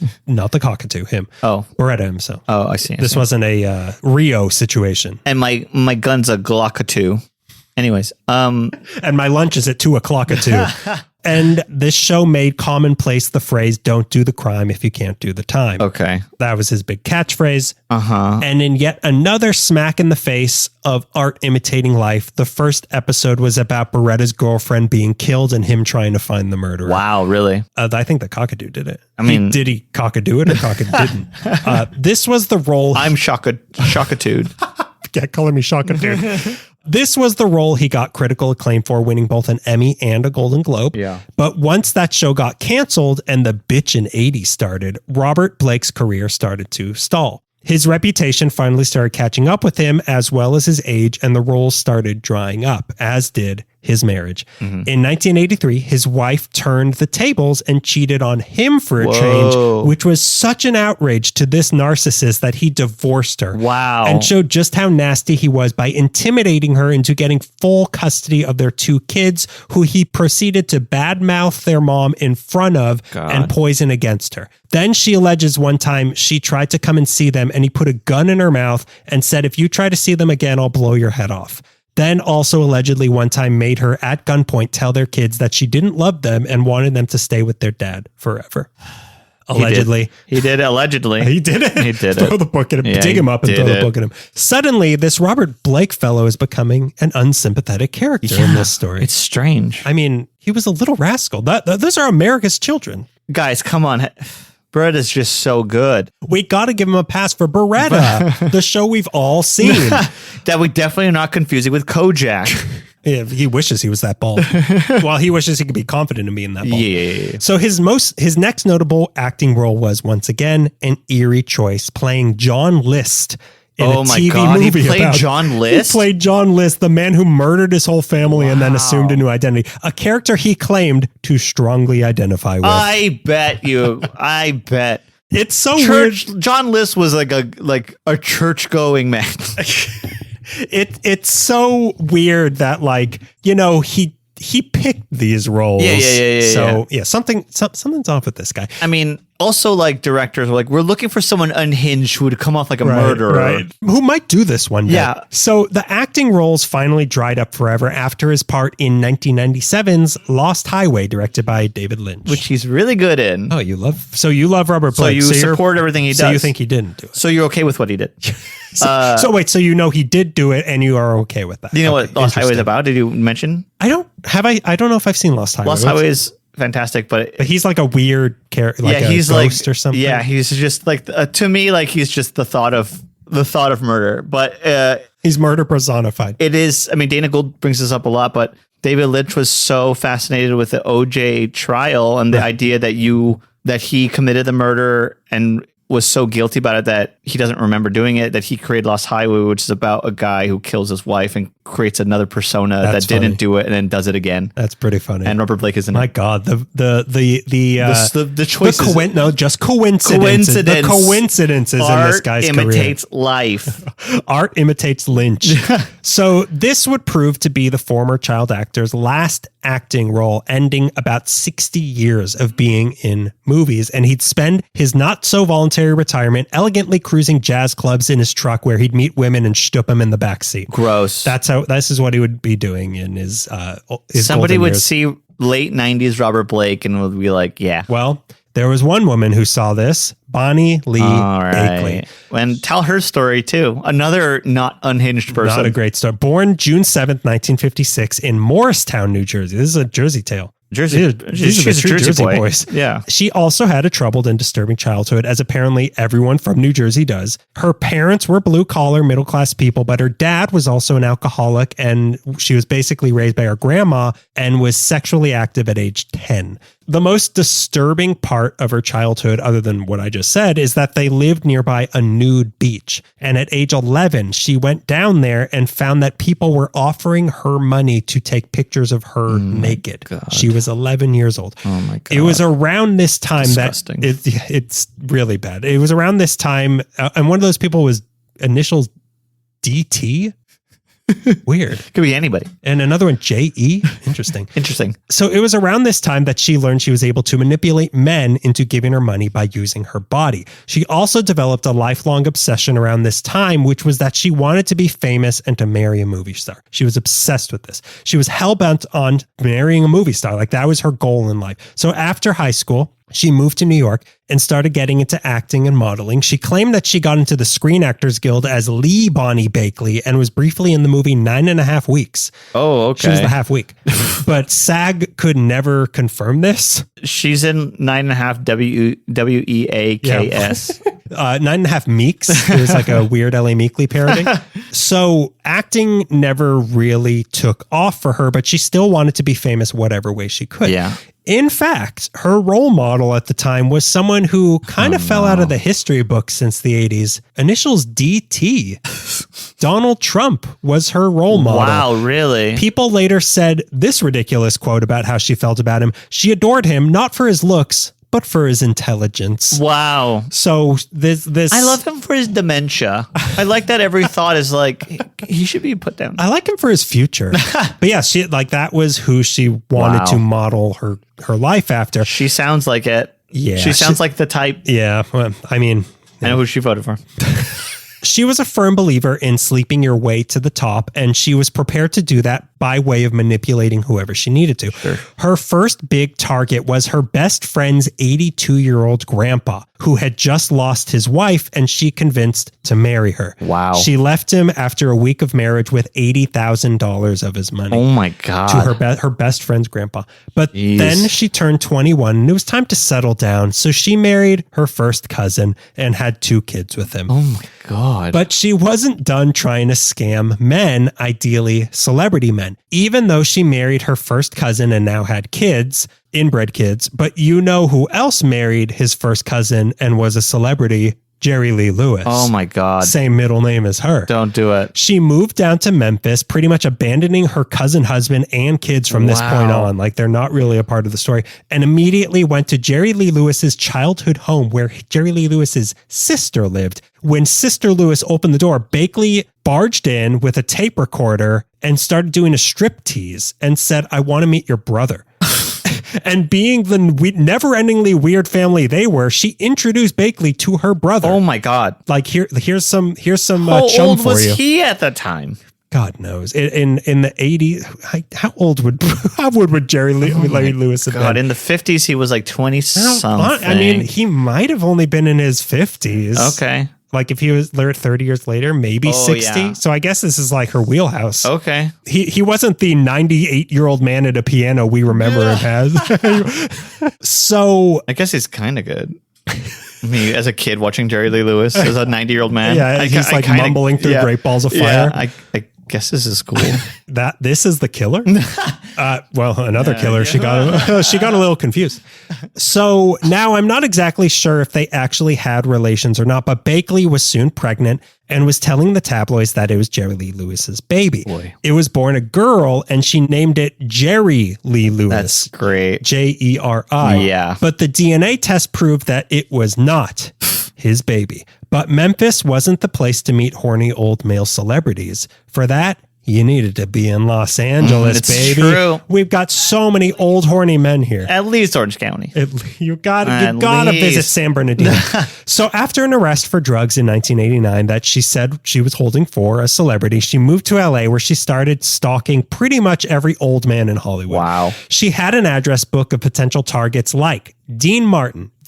She had these people's addresses. Yeah. Dean Martin, Frankie Valli, Sylvester Stallone, the died before this show could curse him, Robert Redford, Gary Busey, Robert De Niro, Larry Flint, Prince, who wasn't that old, No. Chuck Berry, and the most desirable one of all, Chuck McCann. Wow. Was on her list. Chuck McCann, our good friend. Our good friend that we, to explain, we met at Crave Cafe once, not knowing who he was. He talked to us for like an hour. Yeah. And then realized what he had a kid show in like the 50s. Yeah. And then he was the voice of The Thing. Yeah. And Tony the Tiger. Tony the Tiger. There was another one. Maybe Captain Crunch? I think Captain Crunch, yeah. And then he said, call us. Well, you guys are comedians. Call us. We'll do something. And then like that was Friday and I called him on Monday and he could not remember. He didn't know who you were. No. Is this Bonnie Lee Bakley again? Yeah. So these were just... The door's open, babe. These were just men she would potentially have tried to manipulate into marrying, giving them money. But she couldn't focus all her energy just on celebrities. You're not going to make enough money that way. Those were few and far between. She needed day-to-day money, and that meant scamming day-to-day people. To do this, she started putting ads in magazines that sad, lonely men would read, like nudie magazines and swingers magazines, saying things like she was in nursing school but needed money for tuition. Jeez. And men would respond to them, and she'd string them along a little and then say, if you send me money, I'll send you nude pictures of myself. And they did, and she did in return. Sometimes of herself, sometimes of just random women. She'd even sometimes agree to meet these men in person for money, and sometimes things would get violent and she would be assaulted, but she saw that as the risk of doing business. Right. This is how she made her money. It's a word for this job. I don't remember what it is. No, it's normal. It's normal. It's just how OnlyFans would work. Yeah. It's how OnlyFans used to work. Yeah. She'd even get some men's credit card information and steal that while also running her classic scam of convincing old men to marry her and making off with money from their will or life insurance policies. In all, she seems to have been married 9 times pulling this scam on people. I know you don't know too much about the author Jim Thompson, writes like really messed up crime books. but I was thinking not long ago that Robert Blake is a perfect person to play like a Jim Thompson character because they're all like... You still want to cast him? Yeah, I think we can still get it.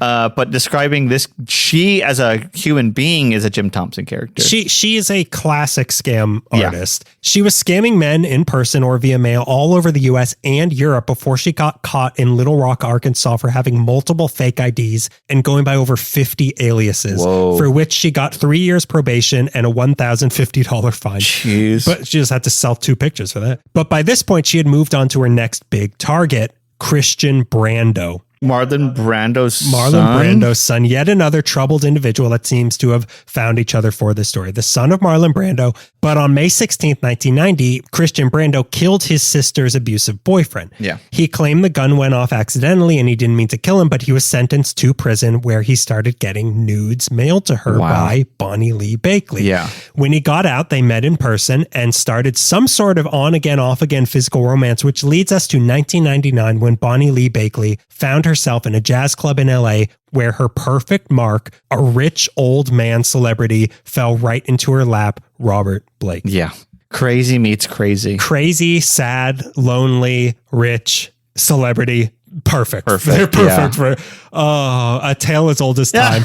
Like I said, the two went to the back seat of his truck and made some whoopee. Yeah. And I don't know if this happened more than once, but soon enough, Bonnie Lee Bakley was pregnant with her 4th child. Okay. And now, knowing what we now know about these two people, we're going to revisit the months leading up to Bakley's death and the events of that night itself. Okay. We're going to run it back. So Bakley is stooping Brando and also stooped Blake. And it seems she's telling both these men that it's her baby. Okay. Just, hedge her bets. This is one of your babies. Right. Both men deny it, violently so. She recorded all of her calls because she was paranoid about all the enemies she had made over the years of scamming people. So there were records of these conversations. Wow. Blake is recorded accusing her of double-crossing him because she said she would get an abortion, but she was more convinced that this was Brando's baby, which Brando did not take well. Yeah. In one recording, he said, "Not on my behalf, but you're lucky somebody ain't out there to put a bullet in your head." Whoa. Yeah, a little... But poor tape. Hey, bad timing, Christian Brando. Yeah. Then in June 2000, the baby girl was born, and in classic Bakley fashion, she named it after who she thought the dad was, Christian Shannon Brando. Oh, boy. But a paternity test was done, and Christian Brando, you are not the father. But Robert Blake, you are the father. So the baby was renamed Robert Blake. Roberta Blake. No, she renamed it Rose Lenore Sophia Blake. I don't know why she didn't go with Roberta Blake, but I don't know why she didn't creep Christian Brando. Just keep it. It's still a good name. Yeah. It's a perfectly good name. Yeah. And Christina Brando. At 2 months old, Robert Blake first met his baby and fell in love with her. And in November of that year, he married Bakley. He figured, I'll do the right thing. Yeah. I'll marry the woman who gave birth to my child. But while he loved the baby, he most definitely did not love the mama. It was barely a marriage and a rocky one at that. They were fighting constantly. They argued about childcare. She didn't live in the Mata Hari Ranch house with him, but in the guest house of the Mata Hari Ranch. He was recorded saying, "I don't know how I get involved with whores and pigs." He could have been talking about it. It could have been a restaurant he was investing in. After Cat and Fiddle closed, Whores and Pigs opened. This whole month doing the research and talking about it with Melissa, because my running joke of Vitello's is whenever we would pass by, I'd say, "Oh, that's the place where Robert Blake had dinner." but with the like, there's so much evidence against Robert Blake. Yeah. Nothing concrete. So the whole month I was like, well, that could have meant anything. he could have been saying anything. He could have been talking about anything. Oh my God, you're like the devil's lawyer. The devil's lawyer. So he also told friends he wanted to snuff and annihilate her. His language is so Hunter Thompson. That's something people pointed out, is that he thought he was Beretta. Like he thought he was in a movie. Yeah. But then he would do the classic manipulator move of showering her with love after being horrible to her, which her mom works every time. Which her mom warned her the same thing. Everyone soon went on to wonder, he's an actor. How are you going to know when he's acting? Yeah. Which brings us back to May 4th, 2001. May the 4th be with us all. The two hadn't even been married a year, and they go out to dinner at Blake's favorite restaurant, Vitello's. He would eat there 3 to 4 times a week. Wow. He loved this place. He had the money. He got Beretta money. He's got Little Rascals money. Yeah. He's living fat off Spanky's hijinks for years. Beretta wasn't syndicated. He didn't have residuals. He sold the Emmy. You're set for life. So he ate there so much, he had a pasta named after him. Wow. Murderer's pasta. Red sauce special. Fusilli e minestra alla Robert Blake, which was fusilli pasta with spinach and tomatoes. Think about it. I've got a joke about this too. What's your joke about this? It's not even a joke. It's just like, was he even popular enough at the time they named it? Like, I didn't know Robert Blake. I didn't know Beretta. I mean, I guess if you grew up watching Beretta, you'd remember Beretta. Sure. Like we would have a not the mama pasta, you know. That actually sounds pretty good. Not like mama used to make. Not the mama used to make. Like that. It's people who grew up who were watching TV in the 70s, I'm sure knew. Yeah. Okay. But here's my take on it. Yeah. How is it not burrata based? It should be the burrata salad. Like I don't. The biggest mystery for me in this story, how they didn't think of that. I'm trying to think of something with cockatoo when it's coming to me. That's his cockatail. Yeah. That you can order with it. So he even had his own booth there, booth number 42. Mm-hmm. So they drive there that evening for dinner and park on the street where I said, behind a dumpster next to a house that was under construction, directly next to an electrical box and nearby a street light that was out. Did David Lynch create the set dressing? Oh my God. The light flickering and one of the houses was playing 9 Inch Nails really loud. Like I said, we went there around the time of night that this happened. That same street light was still out. It's really dark. Yeah. Like it's really dark and they're parked next to an electrical box. Uh-huh. So it's kind of hard where she was, it's kind of hard to see if someone was coming. Yeah. And if they were behind a dumpster, you couldn't see what's in front of you either. Like it was. And the house is under construction, so no one's living there. And no one's living there and there's no lights from the house. So it was very dark. You know, like I said, hey, that's just a parking spot. But like, kind of the perfect place to park if you're going to murder somebody. Yeah. And it was a little far. It was a little far. But when we were there also, we ended up parking like right behind where the car would have been because there weren't any other spots. Okay. But then again, it was 2001. It wasn't there's a line to kill your wife now. You got to get there early. You can do it at the drive-thru if they tell us. They had to murder your wife to go during COVID. So I read both that he would park on the street all the time and also read that he would only ever valet his car. Whoa. So on that point, I'm not sure anymore. But What was definitely strange about this night is that he called in a reservation, which he never did. Whoa. He would just show up. He also made a big show of introducing Bonnie to the staff as his wife. Even though they had seen her plenty of times before, he was like, "Oh, this is my wife, Bonnie." Like he made a point for everyone to know he was there with his wife. Yeah. He also didn't sit in his normal booth that night, but rather one far in the back. I don't know what that means. Halfway through the dinner, why would you go through the trouble of being like my wife, but don't put us in the regular spot, put us in a different spot? Maybe the booth was taken. Oh, maybe. I don't know. But reservations. Again, I'm the devil's lawyer. I don't know. Well, reservations. That's true. I don't know. So halfway through the dinner, witnesses say they saw him throwing up in the men's room, which is weird, but it also seems like he was bulimic. So not that weird by Robert Blake standards. Sure. But they also said they saw him in the bathroom pulling at his hair and mumbling to himself. Again, not that weird by Robert Blake standards. Maybe. I don't know. So now we come to the moment. They're seen leaving the restaurant around 9:30, and from here on out, the main person whose word we have to go by is accused murderer Robert Blake. Okay. He claims they got in the car when he realized he forgot something in the restaurant, his gun. Yeah, my favorite part of the story literally is that how could I be killing her? I forgot my gun. I forgot my gun. My gun was in the restaurant. So this was taking his gun. This was a legal gun that he had a permit to carry because he was afraid of stalkers and death threats. Beretta. Yes, you gotta. Beretta's nothing without his gun. He can't use the cockatoo. It's dead. The cockatoo's dead. So according to Blake, he leaves Bakley in the car and goes back inside Vitello's to get the gun he left in the booth. Okay. Here's the problem. Nobody who worked or was eating there saw him come back in. When you come in, you have to walk right past the front desk. And on top of that, a busboy said he cleared their table as soon as they left and there was no gun there. Pretty damning, but also, I am the devil's lawyer. Yeah. It's possible that the people at the front desk were helping someone at a table. Uh-huh. It's possible. The people in there just didn't notice him come back in. And it's possible the gun fell into the cracks in the seat of the booth and the busboy just didn't notice. It's possible. It's possible. What's the, have you seen My Cousin Vinny? Yes, I have. So the same type of car is going to pull up right after you and commit a murder. And it's not you? It wasn't. Well, they did try blaming the Utes. They did. What? And that's Herman Munster. With Munster. He's back. Yeah. So then, according to Blake, he walked back to the car, sees Bakley has been injured, runs to the neighbor's house, and the call to 911 is made at 9:40. And he pounds on the door, says, "I can't find my gun. I left it at Vitello's. I didn't do it. My gun was at Vitello's." Now we have the luxury of other people's testimonies here. Okay. According to the neighbor who called 911, Blake just disappeared after that. He didn't even go to Bakley's side, so this stranger went to her side to try to save her life with instructions from the 911 operator because she was very clearly still alive. Yeah. She was bleeding out. He was trying to save her. Blake then reappeared inside Vitello's, and the owner of the restaurant said he was saying his wife was hurt and that she fell down and that he needed a glass of water. He then said, "Call 911. My wife has been shot," then had them hang up. When 911 answered, he said, "Somebody already called, just hang up." He then proceeded to drink 2 full glasses of water. It was for him?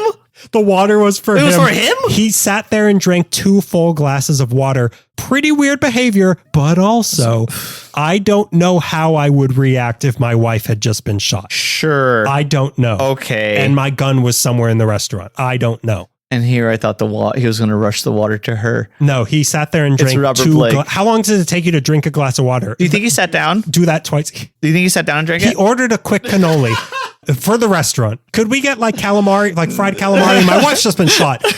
Cancel 911. Give me the calamari. And also, remember, she's still alive at this point. Right. And maybe not beyond saving. He then leaves the restaurant with a nurse who happened to be there and returns to the car where witnesses who had now gathered say he still didn't go to Bakley's side, but was instead pacing around frantically wailing, my wife, throwing up, falling on the floor, resting his head on the curb, a scene many witnesses describe as feeling suspiciously like a performance. Yeah. One said his words didn't match his emotions. Another said it didn't seem genuine or real. It seemed forced, noting that his crying didn't produce any tears.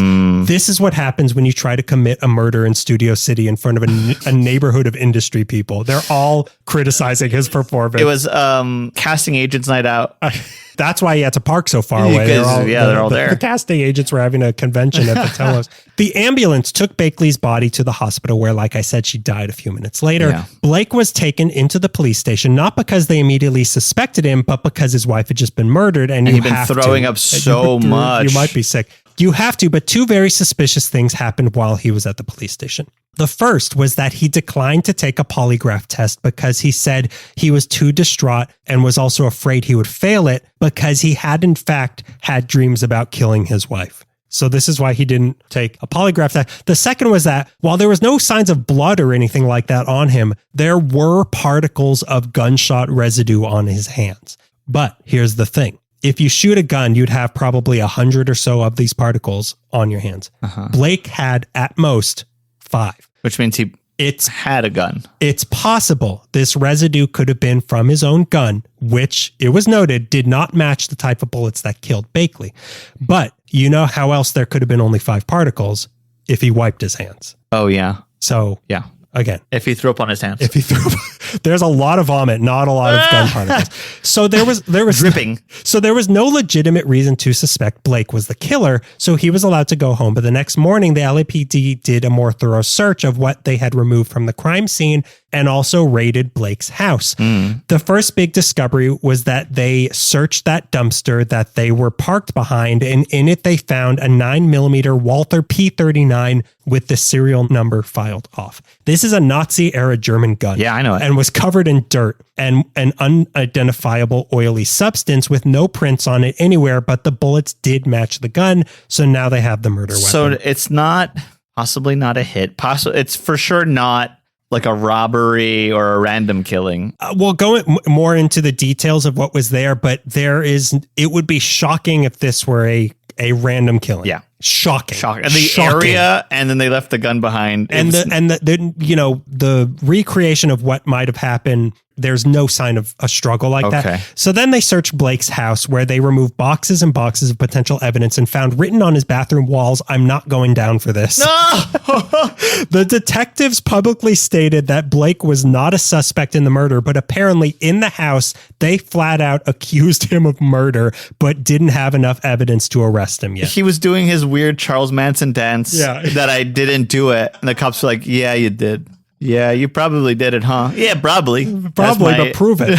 So his arrest didn't come till much, much later. Yeah, what, a year later? Almost a year later. 900 pieces of evidence examined and over 150 people interviewed later. It wasn't until April 18th, 2002, almost a full year later, that Robert Blake was formally arrested at his second house he had been living in Hidden Hills for the murder of Bonnie Lee Bakley. He was taken to the men's central jail downtown and was kept in the same cell that O.J. Simpson had been in. Not weird. The celebrity suite. No. The innocent man suite.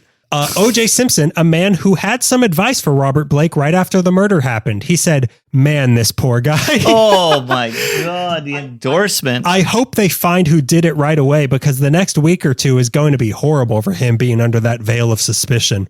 He also suggested not watching TV or doing a lie detector test, adding, "Don't do the crime if you can't do the time." Wow. What a funny thing to say from a funny guy who's innocent. O.J. Simpson just loved flaunting his innocence. Yeah, just letting everyone know. Did I call him OJ Innocence? I might have called him OJ Innocence. I wasn't paying. I was hung up on the celebrity of it. I was blinded by his glove size. So Blake lamented the public opinion turning on him, saying it hurt because America is the only family I had. He also gave an and he also kissed Uncle Sam. Yeah, he cradled a flag. Yeah, he cradled a firefighter's uniform and kissed it. And then he did the whole Apollo Creed entrance from Rocky IV into jail. Yeah. So he also gave an interview with Barbara Walters from jail, where he came off as kind of strange and unhinged. No. It was after this that his attorneys forbade him from giving interviews and even from testifying in court. He did not testify because he was such a loose cannon. Like, he was so incriminating to himself. He was not allowed. The only public statement he was allowed to make during this whole time was when Johnny Carson died. He was allowed to say, I love Johnny Carson. And I didn't kill him. And I did. Hey. You all think that I killed Johnny Carson. I killed on Johnny Carson. In March of 2003, he was granted bail for $1.5 million, but was put under house arrest until his trial began at the Van Nuys courthouse in December 2004. And it was a big, splashy tabloid ordeal. The defense painted Bakley as evil and unsympathetic while portraying Blake as a vulnerable, poor old man, saying that it wasn't Blake, but was probably Christian Brando who did this. When it was shown that Christian Brando wasn't in Los Angeles at the time of the murder, they said, well, it was probably a friend of Christian Brando. Oh my God. This. And because there were oranges all over the street when someone was screaming Stella from the dark. But they were just ordering a Stella Artois at Vitello's. Vitello. My favorite thing about the OJ thing is that there was never a single another suspect. And for this case, I'm like, well, there is Christian Brando, and you just no, he wasn't there. Okay, well, it's only one person would have done this, even though she has a long list of enemies behind her. It was probably O.J. Simpson. It was probably O.J. Simpson who did it. So the prosecution conceded that, yes, Bonnie is incredibly annoying. You'd want to slap her, but not kill her. This is what the prosecution said. So they charged that Blake got tricked by one of Bakley's cons and hated that fact so much that he wanted to kill her and gain full custody of their child because he thought that he was a streetwise tough guy that couldn't be tricked. He thought that he really was Beretta, and in no small way, with what was presented to the court, the trial partially became a question of, is Robert Blake a good enough actor to have pulled this off? Wow. Like, that's kind of what they were arguing. Like, is he a good actor? Oh my God. We're going to watch 4 movies today. And witness to the defense number 1, his Emmy. Witness number 2, his Golden Globe. That was a sympathy Emmy. Yeah, the studio knew they were going to cancel Beretta and he won it. Yeah. That was to make up for never getting an award for The Little Rascals. I object. Sustained. So the prosecution said he never came back into the restaurant to get his gun like he alleged, but rather just shot her and then ran around screaming to draw attention. But there was so little to go on with the crime scene. The passenger window was rolled down, but the driver's window was rolled up, and there was no broken glass anywhere. By the way she was shot, the shooter could have been either right or left-handed, so that's no help. There didn't seem to be any sign that she made an attempt to escape, which suggested she knew who the killer was. But also, like I said, that street was really dark and that electrical box is right next to her open window, and it would be really easy to sneak up on someone there, especially if you were wearing all black, which Robert Blake was that night. God. As he did most nights, though. He always wore all black. Lawyer. One couple who left the restaurant that night said they saw someone dressed in all black walking very quickly past them down the middle of the street towards that car. But was that Blake, or was it whoever the true killer was? My God. We don't know. The main testimonies in this case came down to 4 people: 2 stuntmen, a handyman, and a minister. Stop me if you've heard this one. They walk into Vitello's. The first, they say, "Where's Bonnie?" The first stuntman was Gary Whiz Kid McClarty. He was a long time, but now older stuntman, having been the stunt coordinator for Beverly Hills Cop, and also tied for the darkest blemish on his resume. He was the stunt coordinator on the Twilight Zone movie.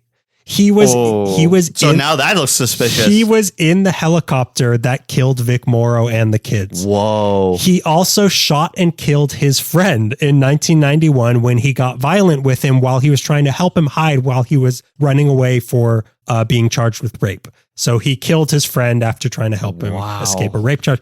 But Blake knew him back when he was a stuntman on Beretta.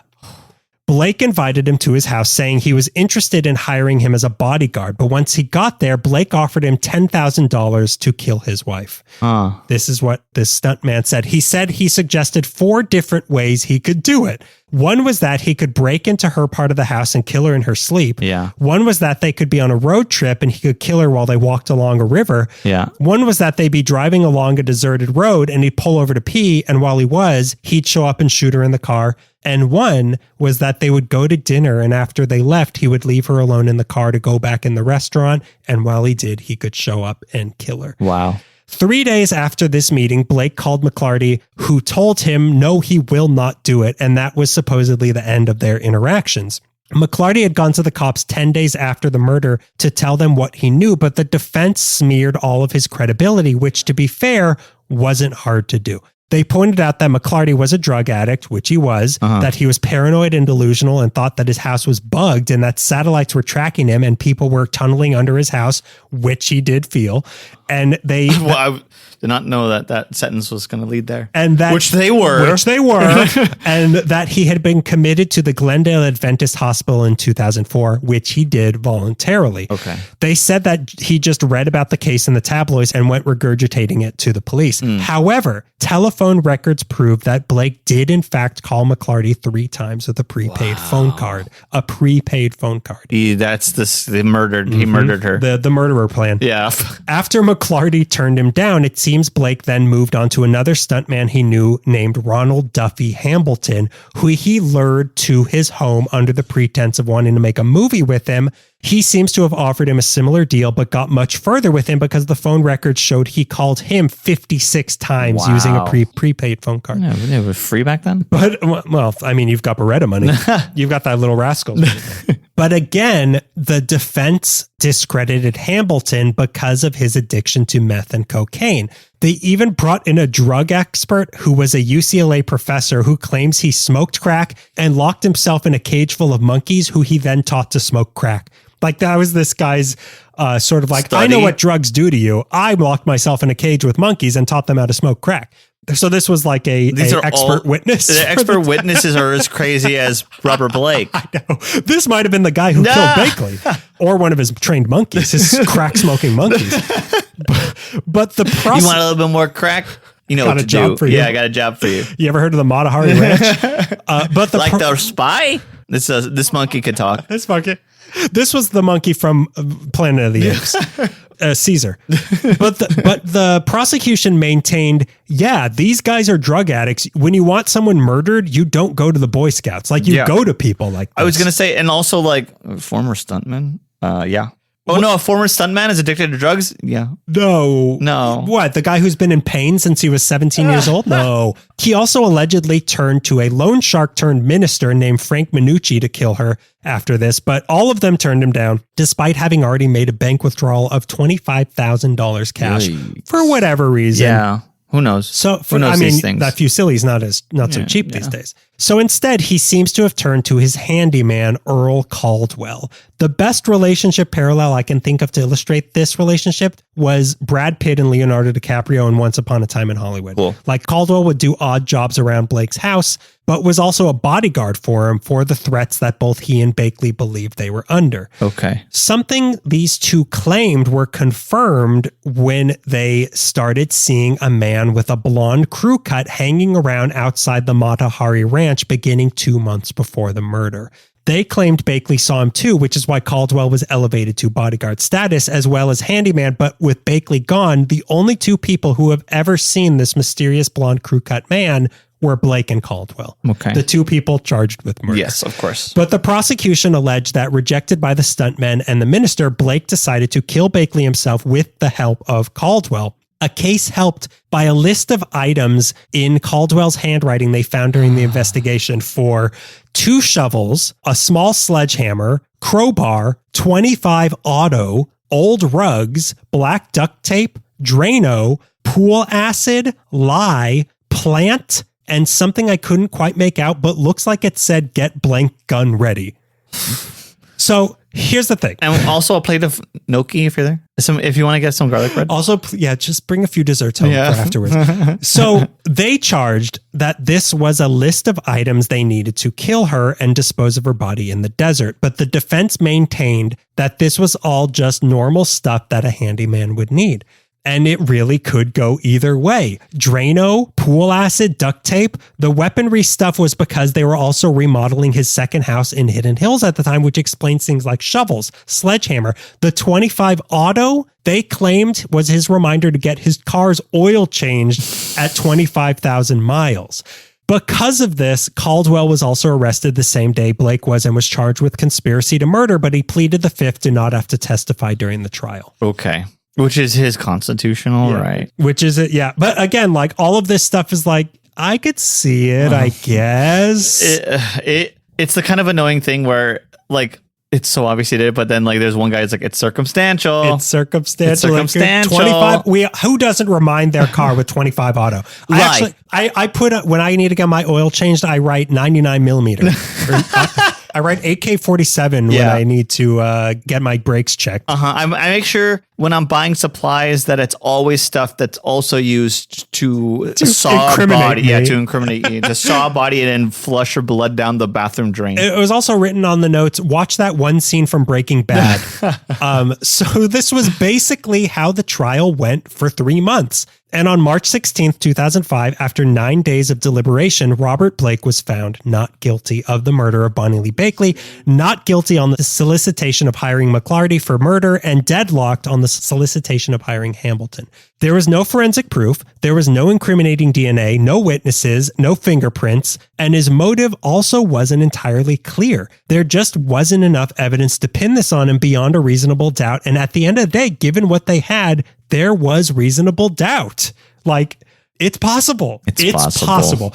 As far-fetched and convoluted as it sounded, what the defense was arguing could maybe, possibly, potentially have happened, and that was enough. Sure. And the murder of Bonnie Lee Bakley is still considered unsolved. Isn't that strange? Some argued that the big mistake the prosecution made was charging the handyman Caldwell rather than giving him immunity in exchange for a testimony against Blake, but they didn't do that. They might have screwed up. Robert Blake left the courthouse, cut off his ankle monitor, and told the reporters he was broke and needed work, which he was. He spent pretty much all his money on lawyers and ended up living off Social Security. Oof. When one of the reporters asked if he knew who the real killer was, he responded, "Shut up. Anyone got a question that makes sense?"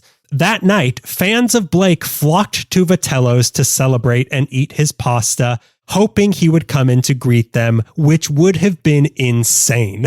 Oh, Yeah, that would have been insane. Almost as insane as writing a book saying, if I did it. Yeah. The only semblance of justice here came 8 months later when he was found liable in a civil wrongful death suit for $30 million. Later got cut down to $15 million. The jurors decided 10-2 that he did it, but didn't know why he did it. Oh my God, I know why he did it. But since the bar is lower in a civil suit, that was enough. This case was brought against him by Bakley's other children she had before she met Blake, who maintained that whatever actually happened, he had intentionally caused her death. This money went towards them and Blake's daughter, Rose, who was raised by Blake's other older daughter from his previous marriage. Rose didn't have that much of a relationship with her dad, but when she did, she tried never to talk about her mom's death because she said she couldn't have handled the truth, whatever it might have been. And Blake was free to live the rest of his life, and he lived quite a long time after that. In 2011, he released his memoir. Again, this is almost as bad as If I Did It. Yeah. Tales of a Rascal, What I Did for Love. Insane. These people are insane. He still spoke sometimes about his dearly departed wife. In an interview in 2012 with Piers Morgan, he called Bakley a con artist and that I didn't know her well enough to know her. Yeah. He even got married a third time in 2017 to Pamela Hudak, but the marriage ended just a year later. Don't worry, she never had dinner at Vitello, so she's still alive. That pesto will get you. It'll kill you. It wasn't until 2019 that he finally officially changed his legal name to Robert Blake. He was still Michael Gubitosi up until this point. Hey. But I didn't do it. Michael Gubitosi it wasn't me. It was Michael Gubitosi. Oh. But this whole thing clearly laid heavily on him the rest of his life because he started a YouTube channel to tell his life story and change the narrative on him until he died on March 9th, 2023 of heart disease. But good luck proving the heart ever did it. So do you think he did it? Yeah. Yeah. Yeah, I think he did it. I think he double did it. It would be outrageous if he didn't. As funny as the jokes of he didn't do it are, I think he did it. I also think the verdict is right. Yeah, sure. Because you can't sentence someone to a life in prison unless you're 100% sure. Absolutely. I agree. And reasonable doubt is I'm glad we have something like reasonable doubt for the time being. That we have it for whoever Trump's friends are. But I also think like it's almost like, you know how after a certain amount of foul balls, you just get a walk. Yeah, I learned this at the Dodger game. Just walk him. Yeah, just walk. Walk him. This isn't going anywhere. I feel like after like 100 circumstantial things, it's like, okay, well, this is he would have struck out. Yeah, he would have struck out. There's 100 like, but however, and like there's just too many of these. Yeah, if they just needed one thing, but it just wasn't there. Yeah, it wasn't a genius crime. He just sort of lucked out. He got lucky. Yeah, he got really lucky. Or maybe he is a genius. Maybe he's not a genius actor. He's a genius murderer. So yeah, those are celebrity murderer. What can you say? What can you say about life and death in the big city? In the big city that is Los Angeles. Our bride. Something to get you in a Halloweenish mood to have murder on your mind. We know a place you can have dinner.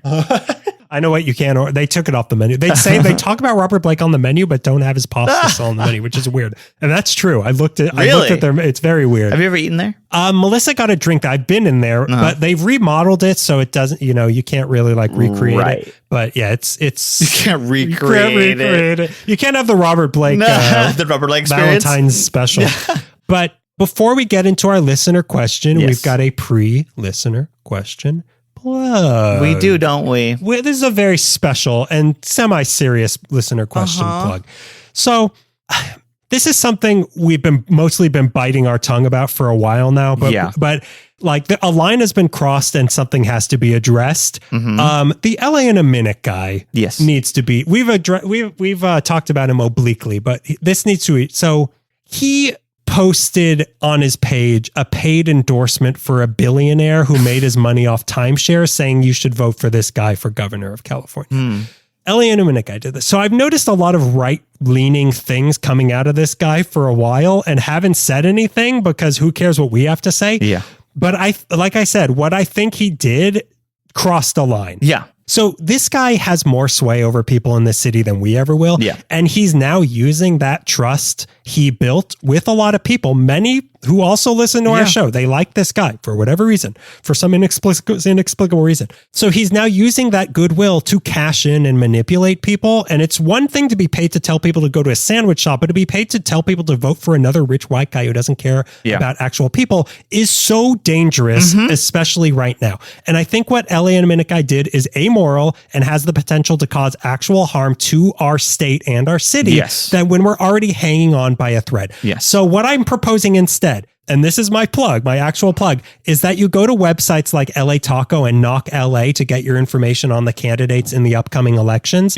These are actual journalists who aren't being paid by candidates. And I know whoever's listening to this is smart enough to not fall for tricks like what LA in a Minute guy's trying to pull. But I just want to make it known because we've seen where this road leads and it's not pretty. Like we see what people being paid by rich men to say and influence people to do is doing to our country right now. And for LA in a Minute guy to do this, I think that really sucks. It really sucks. And I hope that it's clear to a lot of people that we don't need another billionaire in charge of anything. I hope that's clear to people. I hope it's clear that just because you have $1 billion doesn't mean you're smart or a good person. It actually usually means... It means the opposite. It means the opposite. I feel like whenever I hear about a billionaire, it's always like, I made a thing that like, it puts like children into gears of machines and eats them up. That's how I made my billions. I invented an app that spies on you 100% of the time. I'm a billionaire. I think that we need 100 less billionaires on the planet right now, and they seem to be running everything. So I just think it's really gross that this guy who has been trying to paint, alien guy who's been trying to paint himself as like, I'm the true historian of Los Angeles and you can trust my journalistic integrity. And you literally took payola to promote a billionaire. That's enough. Like LA Taco and Knock LA, those are actual journalists. They do voter guides. Come election time, keep an eye out for that.